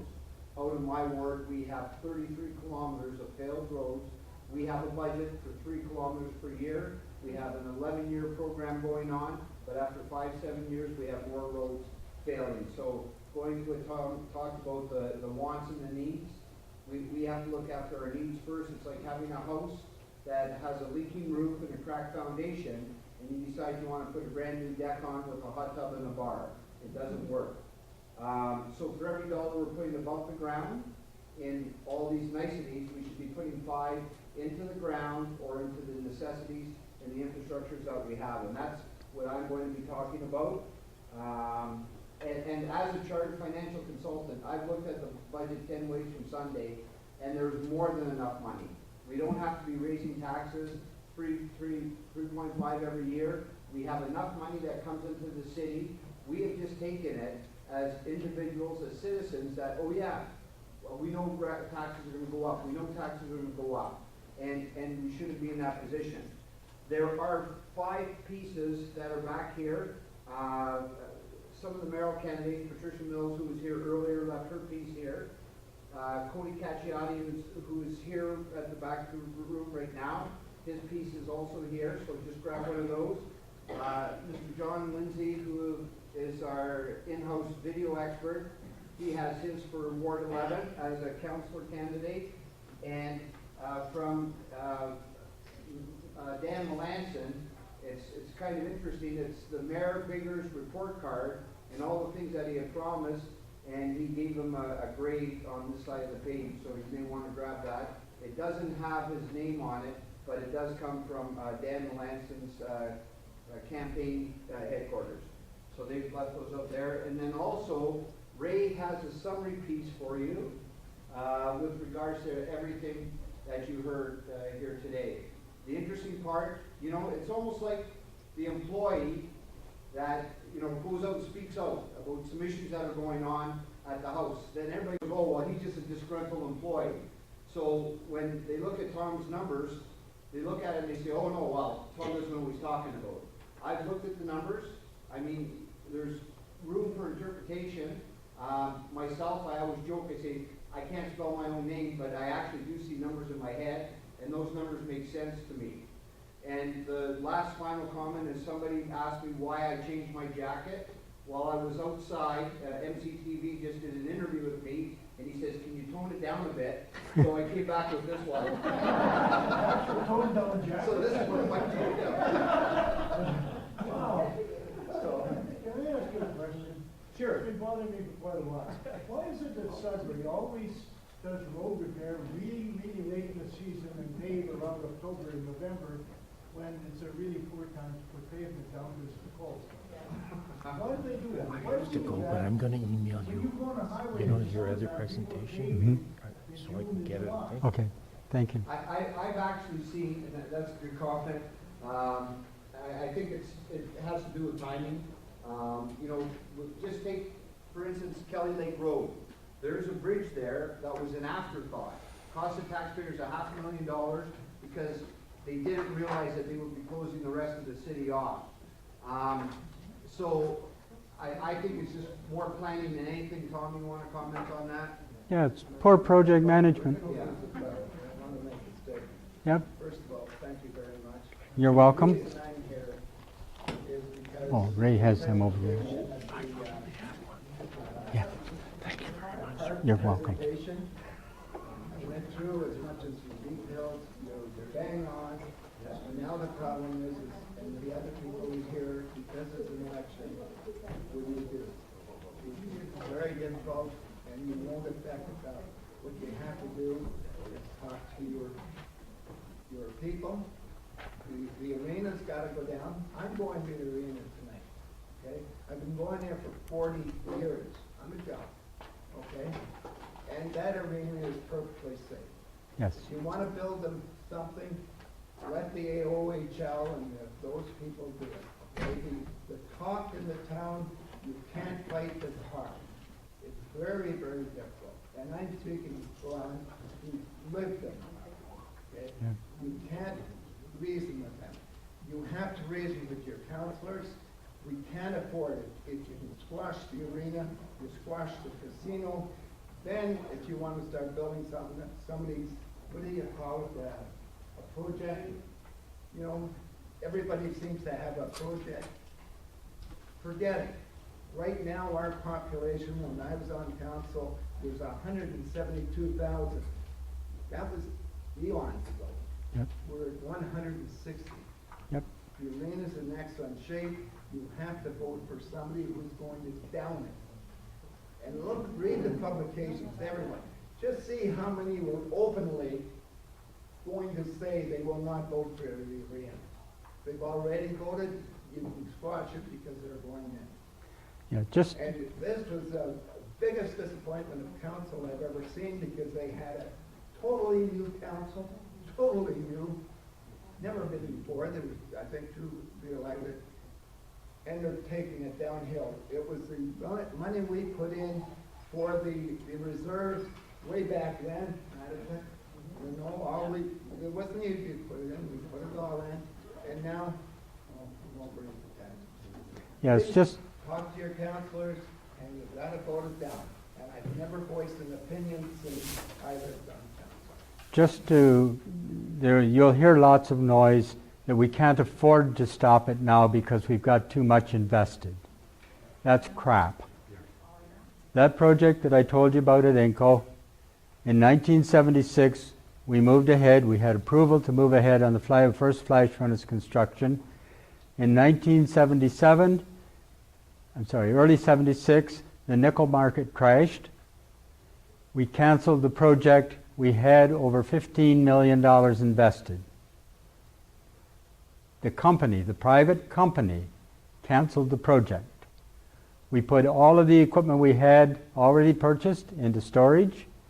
We stopped work on it, and we went back to the mandatory work we had to do to keep running. So if people tell you we can't afford to stop, we got too much invested, you're never at that point. Never. You're never at a point where you can't afford to stop bad spending. You can stop bad spending at any point before you finish. Okay? Now, if you're interested, I'll show you and I'll take a quick run through. I put this together, I believe, 2017, last year. Basically, I was looking at how do you make coming home to Sudbury better? Well, how do we get kids back here? How do we get industry here? Okay. We've got 6 basic strengths in this city. We got the Canadian Shield, which is bedrock. However, it is fractured, and I understand the new site out on the Kingsway has a fault line running through it that's subject to seismic activity. So I don't know what they're going to do about that. And I thank Mr. Lindsay for informing me of that. We also have freshwater reservoirs. We do not have a freshwater supply except rainfall and snow. That is it. Whatever rainfall we get in the year or snowfall we get, that is the net sum of our freshwater supply. The rest is all reservoirs. It's like keeping a pot of water on the counter. When you take that pot of water and empty it, it's gone. So you have to look at your renewal supply. We've had a rail hub in Sudbury for 135 years. The downtown train station and the rails passing through Sudbury, CN, CP, Algoma, we've had that hub for 135 years. It built this city. We have highly qualified, accomplished, experienced, visionary seniors.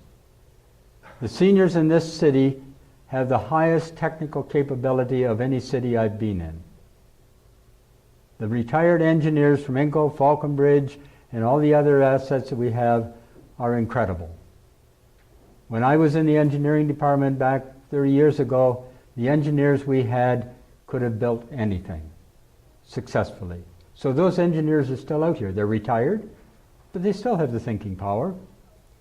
Most communities and most societies that are successful for long terms of time rely on the wisdom of the elders. What the heck's wrong with us? Anyhow, and we have a ready and willing youth. Our youth doesn't want to leave here. They're only leaving because they can't find work. Well, let's give them work. As well, we have a community value that's equal to the sum of our differences, not to the total of our sameness. If we were all the same, we would be extremely weak. But we're not the same. Your strength is different from my strength. His strength is different from both our strengths. It's the total of those strengths that allows us to build. And build intelligently, build productively, and make an economic difference. Major obstacles. Well, we have an infrastructure deficit that's rapidly approaching more than $3 billion. It's 1.9 now, which is bordering on 2. We have more stuff coming up in the next 5 to 10 years that'll push it over 3. We have a fresh water supply for 30% of the city that's already a health hazard to consumers. Ramsey Lake salt levels are too high for anybody on low sodium diets. We need to address that. We have an economic turndown. Every week we hear of either a small company leaving town, more layoffs at Valet, more layoffs at Glencore. We're into an economic turndown. Whether we like it or not, it's there. We have to deal with it. And we have a focus on issues only relevant to the downtown core. That doesn't say much for our leadership. Also, we have no long-term plan to address these. 4 years of sitting in council, I've never heard anybody talk about how we solve any of those 4 issues. Ramsey Lake, everybody knows. It's I guess the common saying is the elephant in the room. We know that Ramsey Lake is getting contaminated. We know if we have a train derail into the lake, we got a major problem with water supply. Nobody even talks about it. Well, let's talk about it. So, in the past, how have we addressed all this stuff? Oh my God. We've had a farmer's market situation, transit terminal downtown, Science North, refurbishing the arena, big box stores, city center, urban renewal. None of them addressed parking except to take it away. Okay? What's our future with this council? Well, the art gallery, new arena, Synergy Center, Plastics Arts, Elgin Greenway, library, active transportation. That's our future? We still haven't addressed parking. So where's our shortfall? Well, we left out a major component in all of them. People. It has not addressed any of the people. They have projects and they forget the people. How do you get people to these venues? How do you get them from the venues? Who wants to go to the venue? Why would they want to go to the venue?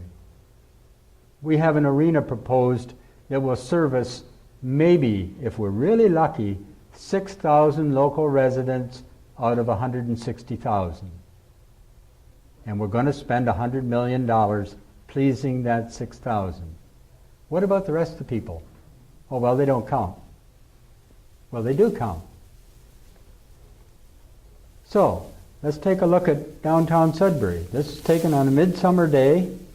It's about 9 o'clock in the morning, and if you count the buses at the downtown transit terminal, I think there's 21 of them.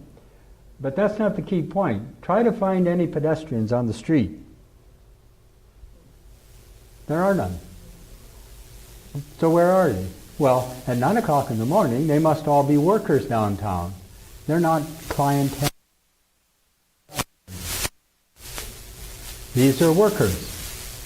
They park, they go downtown, they have no way of getting to their jobs, so they drive downtown, park, take up parking spots for customers. Disgraceful. So what about the people? Well, what are people's priorities?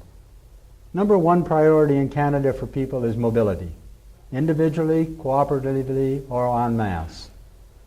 Their number two priority is quality of life. They will drive tremendous distances to improve their quality of life. We have people working in Sudbury that drive to Sturgeon Falls to live because the quality of life there is what they desire. We don't recognize that. We don't even talk about it. We don't want to know that they're living over there. Number three, water. And maybe water should be number one. But anyway, it is a priority. We have supply risk. We have major contamination potential. We're not talking about it. So how do we address these? Well, Plan B should be to encase the rail corridor on the north shore of Lake Ramsey. Why would we do that? Well, Wayne Gretzky said it very well. He said, I skate to where the puck's going to be, not where it has been. Let's take a look at where we're going to be, not where we have been. We have been downtown. Where should we be in the future? That's where the puck has been. It's been downtown. We've dropped the puck. So where's it going to be now? Well, we have site considerations taking place. We have the Canadian Shield close to the surface. That's bedrock. We have Lake Ramsey water contamination happening with chlorides and sodium. They now outrank algae as a problem.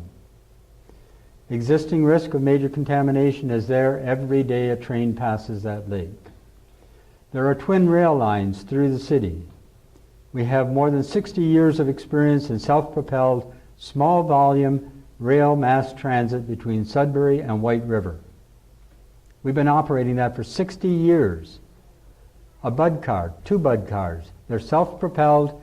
They go back and forth. They pick up campers. They pick up hunters. They drop them off anywhere you want to be dropped off. That's technology we know, we understand. The cars are repaired across from the old Northern Breweries in the repair shop. We have the crews that know how to maintain them. Let's build on that. Let's make that into something that we can really, really, capitalize on, I guess is the word. Social impact.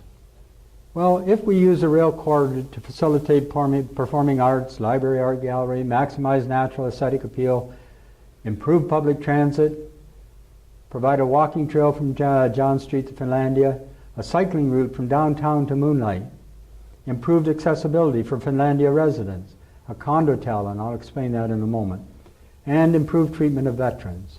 We can do that if we use that rail corridor to our advantage, if we capitalize on that asset.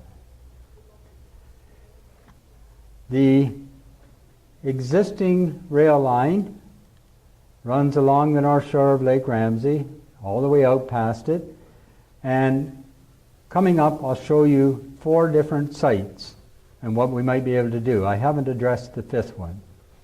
When I say enclose it, this is a concrete tunnel with 2 rail lines running through it. Why don't we build a concrete tunnel from David Street to Finlandia? It's a CP track. It's on federal land. The federal and provincial CP, federal government CP, should pay for it. But let's not get rid of those tracks. If you look at this, you can have a transit, high speed, or not high speed, but you can have a transit line on that inner track and your freight line out here. There will be no derailments into the lake. What does it mean at each site? Well, this is the first site, site number 1, if you recall from the map I had. This is the Sudbury curling rink. We have all this vacant land in here. There's the rail line going past. You can see some of the contamination that gets into the lake. Why are we allowing that? Why don't we cure it? Okay, the close-up of that is here, and if, I don't know whether you can see it from back there, but you can see the contamination, the silt that is washing into the edge of the lake there. Okay, that's a double rail line. The inner one can be used for transit, the outer one for freight as it is right now. So what would we do there? Well, we want a new performing arts center. Let's build it there. Let's make that site, which you just saw, into a performing arts hub. Build a theater that overlooks the lake. You can have a movie studio. You can have an actors guild. You can have all kinds of things up in here. There's plenty of room for all those facilities, plus parking for them. Who owns that? That right now I believe is owned by Delron. Okay? But there's lots of room there for it. Why would we put housing or apartment buildings on that lakeshore? Why don't we build something that makes our city beautiful? And what I mean by that is this performing arts. You can have a theater. That theater backdrop can roll out of the way, and when the symphony orchestra is playing, you look out over the lake. Imagine at Christmas time looking out over the lake with the symphony orchestra playing Christmas carols. Easter time, summertime.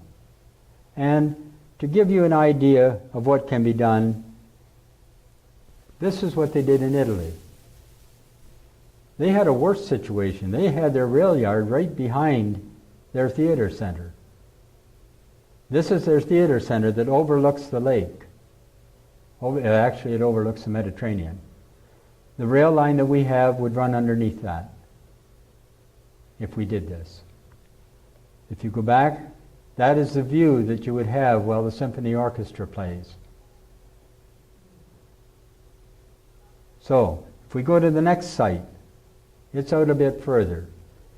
Right now, the city stockpiles waste rock here.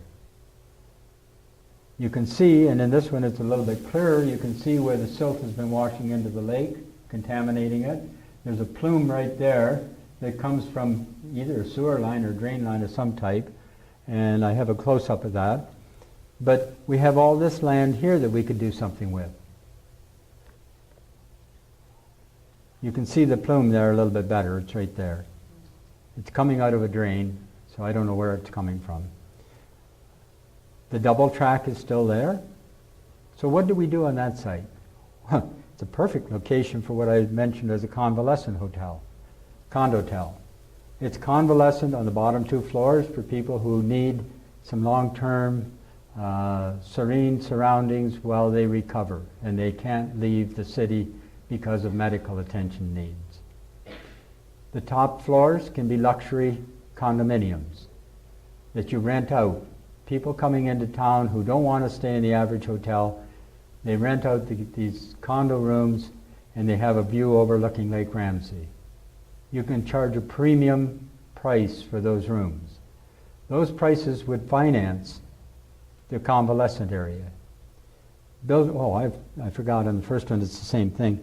Built into all of these is the ability to put an elevator down to lake level. And from here you could go down to lake level, out and have a patio overlooking the lake. You can, yes? How about the noise of the train? The trains, trains aren't as noisy as they used to be, only when they're shunting. We were in Azilda, what, 2 months ago, Ray? And suddenly somebody said, oh, the train's going by. You couldn't hear it. We were less than a half a block away. They use welded rails now. You do not get the clickety-clack. The rail will be in that tunnel based on shock-absorbing ties. There will be no vibration into the buildings. That's easily done today. We have the technology to do that. There's plenty of parking for this condotel. It's close to the performing arts hub. You can get on the train car here and just slip next door to the performing arts. Get off again. If you take a look further out, I'm sorry, this is the same spot. No, this is further out, Site 3.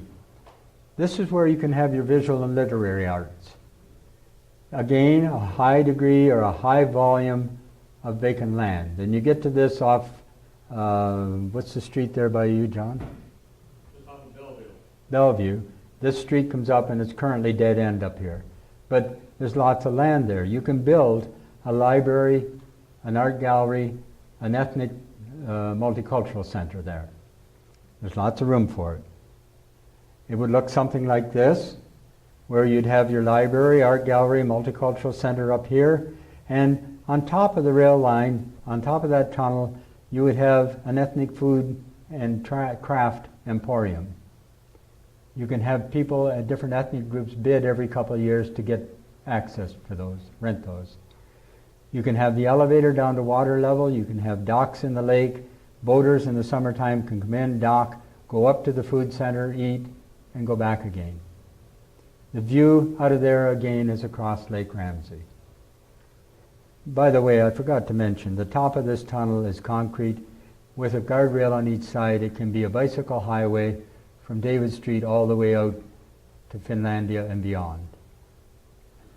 No need to put them on the road. Along the lake shore, you can have a walking path that connects Finlandia to David Street. This is what it might look like. This is just a typical one. Again, the top of your tunnel is the concrete. Your walking path could either be up here or down here. And you encase this so that you don't get this washing into the lake anymore. Protect our water. From the front windows of all of those facilities, that's the view you get from that piece of land. We go on out to the Veterans Hub.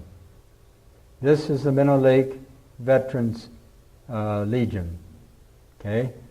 Let's make that into a City of Greater Sudbury Legion, get rid of the other legions, and put Veteran Affairs out there. Make this into a Class 1 treatment of our veterans.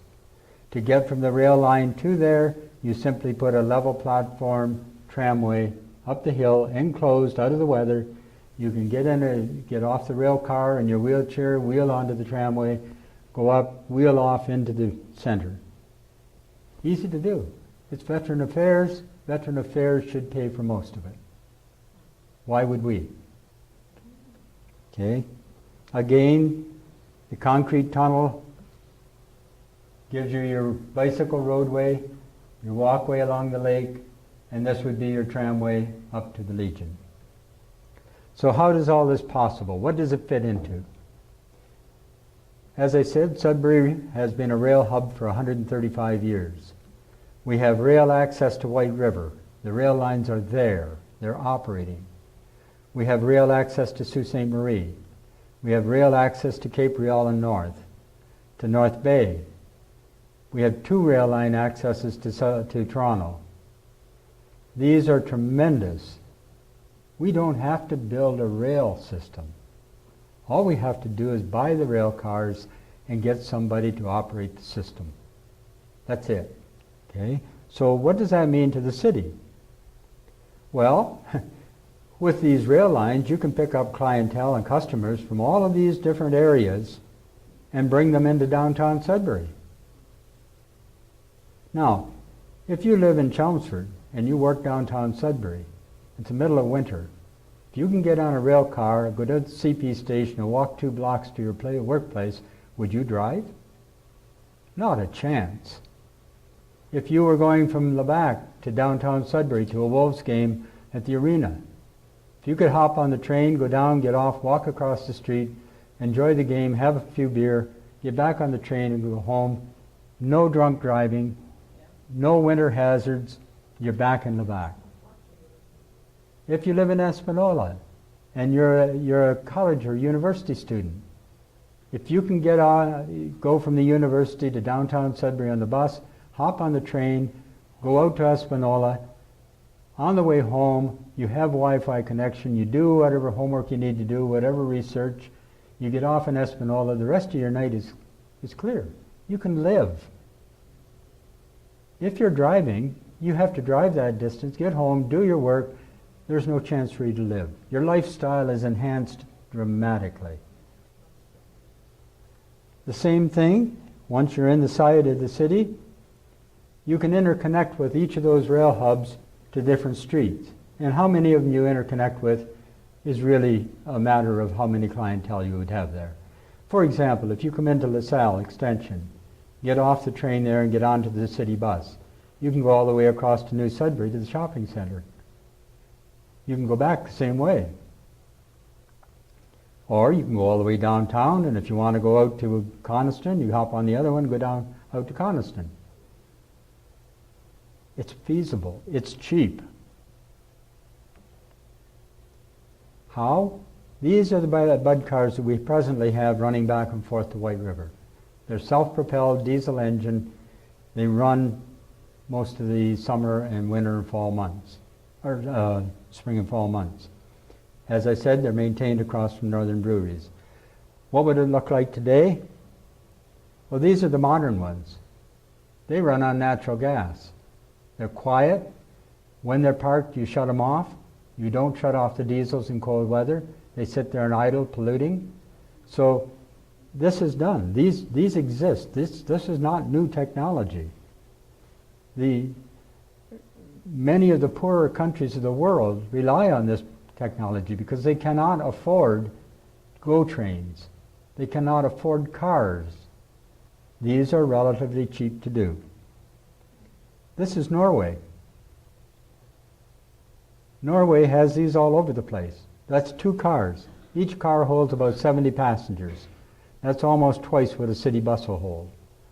So you got one natural gas powered car holding 2 busloads of passengers.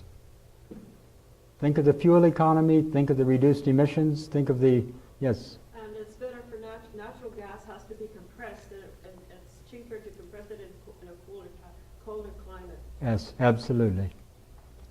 So if Norway can do it, why can't we? So let's go back to the 4th site that I had identified, which is downtown.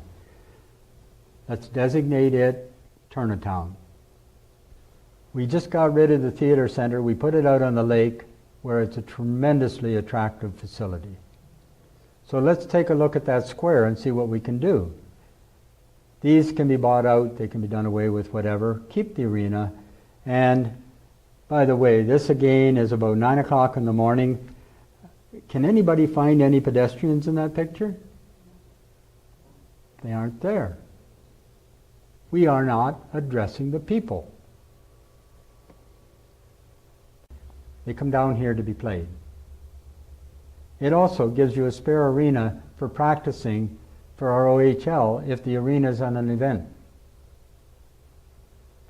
Minimal cost. Those smaller arenas don't cost that much. So if we take a look at this, this would become our sports hub. We have already seen our performing arts hub. We've seen our visual arts hub, all of those. So this would be our sports hub. This would remain and be developed as our hub of commerce. It's already well along.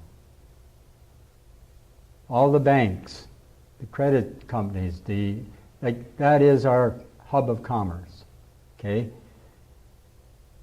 What happens if that is a sports hub? Well, as I indicated earlier, people coming in by train, get off, do whatever they want to do downtown, go back, get on, go back home. Whichever direction they go to, doesn't matter. So how does this fit into our large projects? Well, believe it or not, it addresses all 16 of the large projects that were presented to council. We don't do them all at once. We do a progressive construction. We do it as we can finance it. We create work. Now, how do you arrive at this? It removes pollutants from Ramsey. It prevents rail spill into Ramsey. The huge reduction in greenhouse gas. It has an adjustable construction schedule. You don't have to build that tunnel in 1 year. It can take 10 years. And you know something? In those 10 years, you can have apprentices learning the different trades that go into it. You can be building your trades workforce. Tremendous for the trades community. And they're getting practical experience. The rock mechanics, the concrete, the rebar, the finishing, the platforms, the rail stations, all of that. We can build on that. We can build it progressively.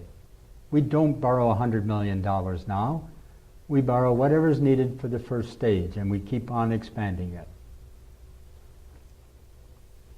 How do I come up with this? Just in case you were wondering. Okay, I have a technique that I've used for 40-some years in project management. And basically what it does is you identify your objectives, and very clearly. The second thing you do is what are the input variables towards you meeting that objective that will either allow you to or prevent you from. And the third one, once you know those variables and the objectives, what controls do you need to bring those variables into that objective or those objectives? And objectives are weird things. To give you an example, who's a cook in the audience? Prepares meals. Okay. If I ask you to prepare potatoes for tonight's meal, what do you do? I'm going to get some potatoes. It's a good start. Okay. You've forgotten something though. No? Do I want sweet potatoes or regular potatoes? You know what you want to do with them. Okay, so we didn't define my objective very well, did we? No. Okay, that's my fault. I didn't define the objective. Okay, now, okay, we're going to have regular potatoes. Okay, What's regular potatoes? white. Mashed and beans. Oh, hey, you're catching on real quick. Yes, you've got to define those objectives. Once those objectives are defined, now what are the variables? And your variables can be temperature, can be the size of the potato, there's a whole host of variables. And before you can decide how to cook them, you need to know those variables. Okay? Every project is like that. Every project. Most of us do it automatically, without even thinking. If I ask you, how do I get to Toronto? Drive down Highway 69. Oh, what if I'm in North Bay?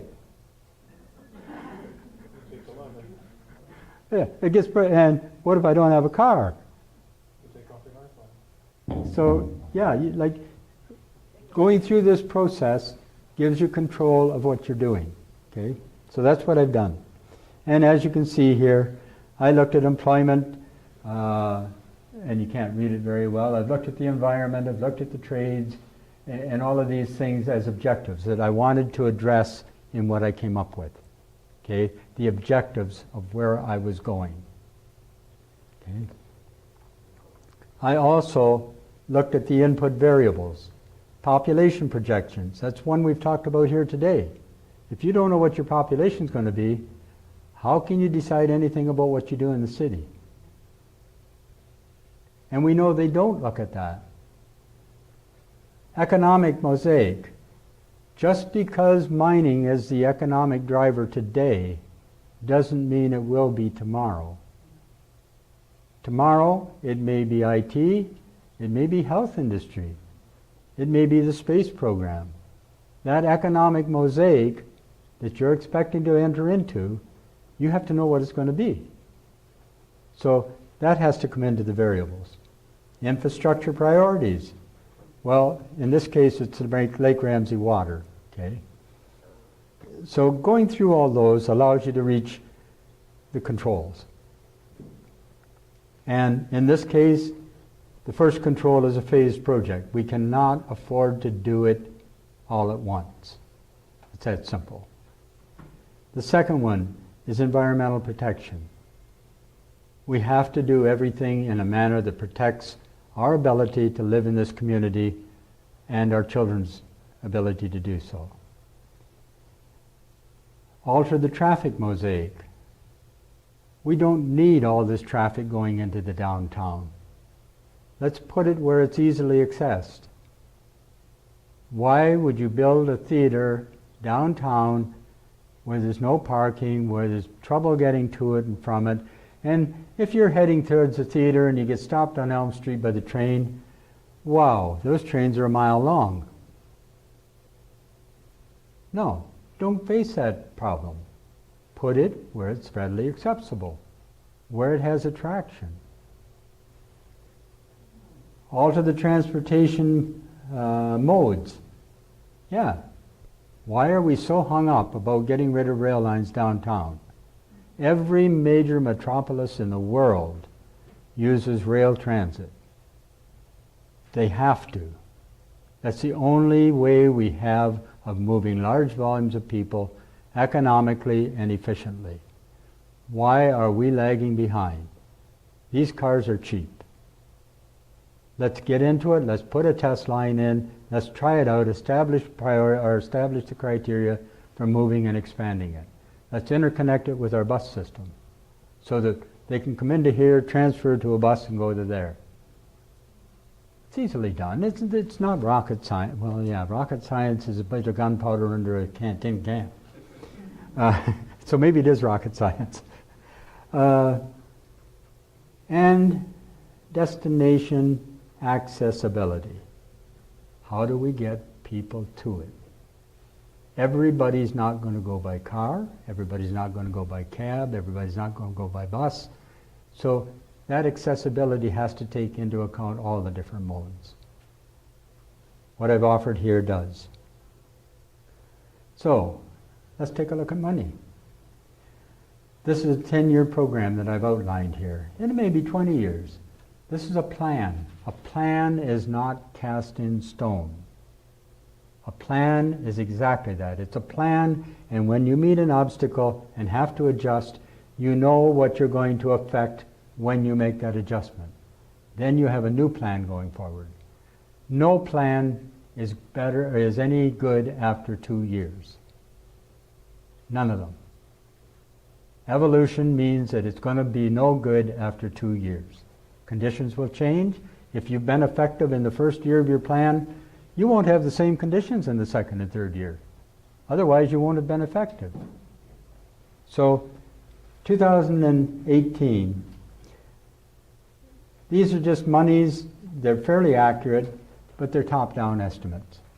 And I have to warn you of that. So, how do we finance this? Well, from private funding, municipal, provincial, and federal. Are these numbers cast in stone? Absolutely not. They will change as the wind changes. So what? If you have the plan, you can accommodate it. What about the people? Well, these are the people who should have a vested interest in this. Environmentally, the environmentalists should be very interested in protecting the water, reducing emissions, and reducing carbon. This does all three. Health and community, mind and body, physical activity, senior activity, convalescence, trail plan expansion, it addresses all of those. Political, economic stability, outlying inclusivity, you're bringing the people from the outer reaches of the city downtown. They are now inclusive to facilities in the downtown. They can get to them easily, they can get to them safely. Transportation, railways and mass transit, pedestrian friendly, hiking and cycling friendly, reduced road use, and transportation safety. The fewer cars we have on the road, the safer the roads are. Community groups. Well, this picks up a lot of First Nations people, Whitefish, Wanapate, the ones out past, if you take the cars all the way out to Massey and beyond, they pick up all those First Nations. They can bring them into town quite easily.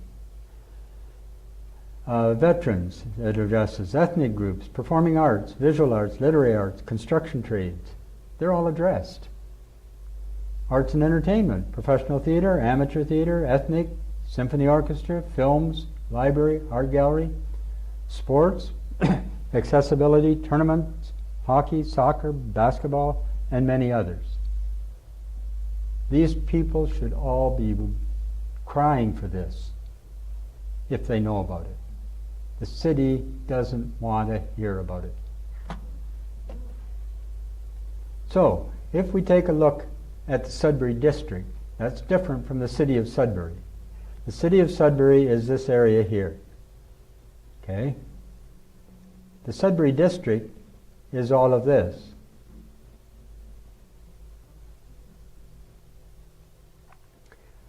All rails lead to Sudbury within the Sudbury district.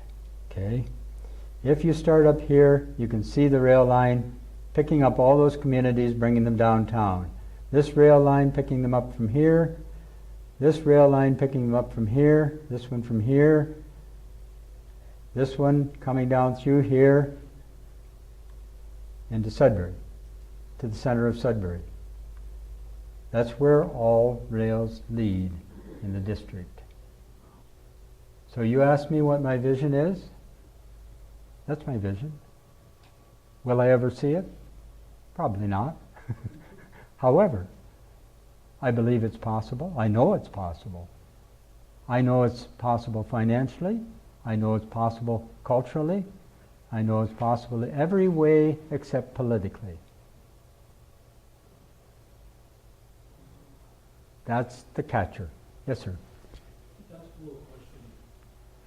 I'm just trying to understand the wisdom, or maybe I should say lack thereof. I can appreciate the protest you are talking about, but then I have to go back to what our city is doing downtown. I was asked if I would consider joining a group for Sudbury Transit to see how it can make it better. I lied. I did not want to be associated with that. I'm going to explain why I did that. From my understanding is what's coming out of this is their intent to improve our Sudbury Transit is to make an A line which runs from the south end Walmart to at least New Sudbury Walmart. That line is to run buses every 10 minutes. So every 10 minutes will be one bus leaving the morning. I'm a little concerned with a group that come out and say something like this, especially when drivers, there are people actually a little bit of wisdom and say no, it won't work. Because if my understanding is correct, some people have employed, well, hey, we're doing this in Ottawa, we're doing it in Toronto, we can do it here. You know what, we can't do it here. Ottawa, Toronto have dedicated bus lanes. Here, we get one accident in LaSalle. one accident on Notre Dame, one accident on Paris. All those buses, where are the people gonna be? Because all those buses are going to be all in line waiting for that accident to think. I've seen this many times on myself. I mean, this is at a half-hour service, and I've seen most 3 buses, one right behind the other.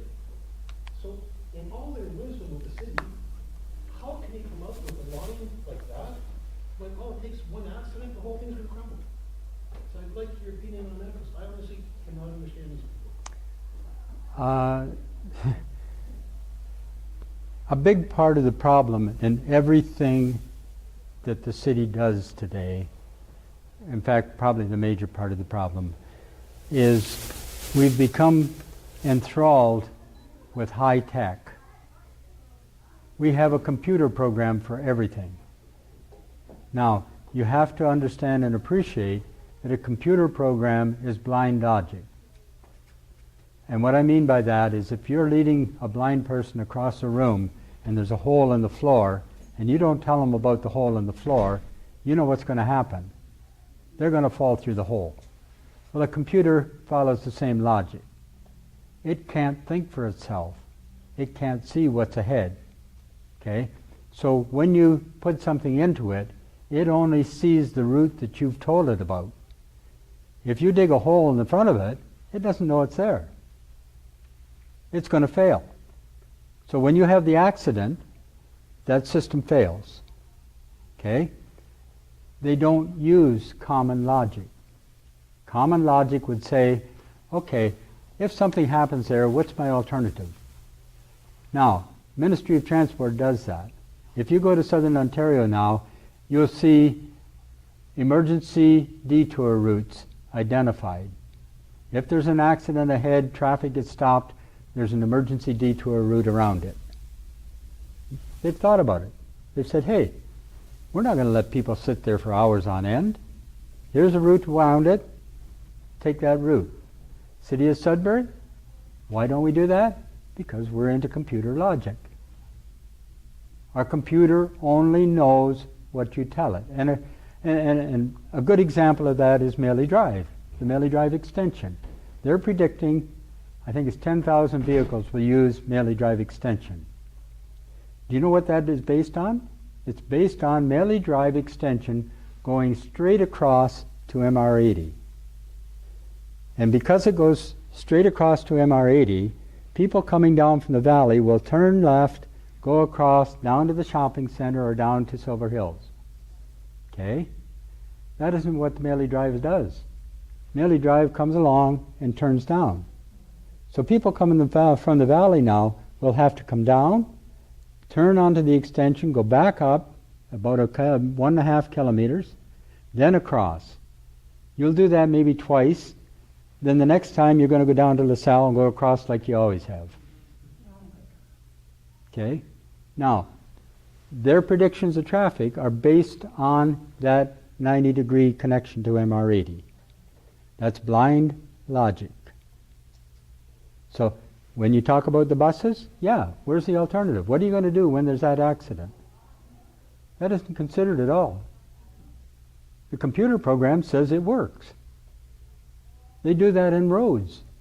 They evaluate roads. They send out a truck with a computerized condition monitoring device. They drive down the road and it measures the amount of gravel and all this type of stuff. They go back and they put in their computer program and they say, well, this is needed and that's needed and that's needed. And by the way, we have 3 different categories of roads. We can't spend it all on the category 1, so there's this much money allotted for this for this, and this for this. The logic of that is so bad that we have Black Lake Road in Lively. Goes down to Black Lake from the intersection of Lively. Okay? It's in horrid condition. What's the name of the street? It's Ronald. Yeah, you're aware. 2 years ago, Ronald Crescent wasn't in bad shape, but it was deemed one of the Class 3 roads that could use upgrading. So instead of fixing Black Lake Road, they tore up and rebuilt Ronald Crescent. Beautiful street. The only trouble is, to get to it, you've got to travel Crow Pass. Now, The computer says that's the street you should fix. Logic would tell you, well, fix the ones coming to it, then fix it, because the one coming to it's in worse shape. Now, they do that in everything. It's a computer-run city. And the computer logic does not address those issues. So, I hope that answers your question. Actually, I think you could know. Okay? And the distance would be almost identical in length to that entire road. Yeah. Exactly 26 kilometers. Yeah, same amount of road. Now, one of the things that also comes into it, and it generates waste, unbelievable waste. Okay? We had a situation 3 years ago out in Lively on Meatbird Creek. They had to do some repairs to the sewer trunk going to a lift station down at the end of Jacob Street. They decided because they had to dig it up, they dug up the road that went into the lift station, took out the culvert across that allowed Meatbird Creek to flow through, put a new road in off Jacob instead of off Joseph, and when they got done, they didn't replace the road coming in from Joseph Street. People used it as part of the Canada Trail. They didn't replace it. So the people were very upset because there's a lot of kids go from one neighborhood to the other, one subdivision to the other and playing. Without that, they have to go around by MR55, go up the highway and to the other thing. So petition was raised. Well, they couldn't put the culvert back in. The soil conditions wouldn't support it. Well, the previous one was there for 40 years. Okay? Nope. So they decided instead, well, they'd have to put a bridge in. I don't know whether you're familiar with a footbridge before you get to Coppercliff on the left-hand side. Anyhow, it's a steel bridge, big enough for people to walk across, that's it. $175,000 they put in a footbridge. Okay? It's 3 years ago. People were very pleased. This year, they had to replace the sewer trunk down Jacob Street. People at the end of Jacob Street had no way to get to their homes. So they went down Joseph Street, put an 8-foot culvert in Meatbird Creek, put a causeway across so that they could go down Joseph Street, cross the creek, and up to their homes. Okay? They needed that as well for the trucks, because when they dug up the sewer, they couldn't get at the other end to backfill with gravel. Now, that's cost about $200,000 for that causeway and culvert. Once they're done that job, they have to take the culvert out and take out all that gravel. There's another $200,000. On top of all that, they didn't redo the water line while they were redoing the sewer line. So 5 years from now, they'll dig it all up again, they will rebuild the causeway again, and take it all out again. So we've got, instead of building that thing at the first place for $200,000, we've now spent $175 plus $400 is $575. In 5 years' time, we'll spend another $400,000. Almost $1 million for a $175,000 or $200,000 pathway, roadway. But the computer said that you couldn't build that causeway because the soil conditions. I saw the soils report. I've worked with soils bearing loads. There was nothing wrong with it. Whoever did the computer programming goofed. And it's cost us $500,000, or almost $1 million, sorry, before we're done. So when I talk about computer programs, that's what we're into. That's the way of our world now. To go along with your computer program, you used to have handy transit people making decisions on when someone arrives and picks people up. Mm-hmm. So computerized, and you got to wonder. An example is a facility at the Far Near Moonlight, March Times Rehabilitation, and at one point they had 5 consumers and had 5 handy transit buses picking up one at a time. To go along with your computerized example, this is another one. Yeah. They could have used 1 or 2 buses to pick up all 5 then. Thank you, sir, for your. Oh, you're welcome. Thank you for coming. Appreciate it. And it's minor details like that. Oh yeah, they cost us a fortune, yes. Why didn't you put your name in as mayor or councilor? Yeah. Well, Vagnini and his area. Please, sir, by God, we need you. Something serious. Excuse me, there's a lady over there in the red with her hair. I've been waiting for quite a while. Oh, okay, I'll get her. The reason I didn't is because I'm more valuable doing this than I am as a mayor, I see. okay? I can do this type of thing. I've done it all my life. Did you do this out of the goodness of your heart? Yeah. Or, yeah? As a volunteer for the city? As a volunteer to Councillor Vagnini, yes. Really? I commend Yes. you and I thank you. Thank you. This was illuminating. You're welcome. Very enlightening. You're welcome. You're welcome. Enlightening. Thank you very much. One more question for you. The lady over here had a question that I'm sorry, I wasn't ignoring, I just didn't notice. I was going to ask the same question she did. Why haven't you run for mayor? And I was wondering if you're already an alderman. No. And I do have another question. Okay. Who are you voting for? I don't have to because Councillor Vagnini was acclaimed. But for mayor? That's a tough one. We Up- need somebody that's really going to Well, your vision or something similar. up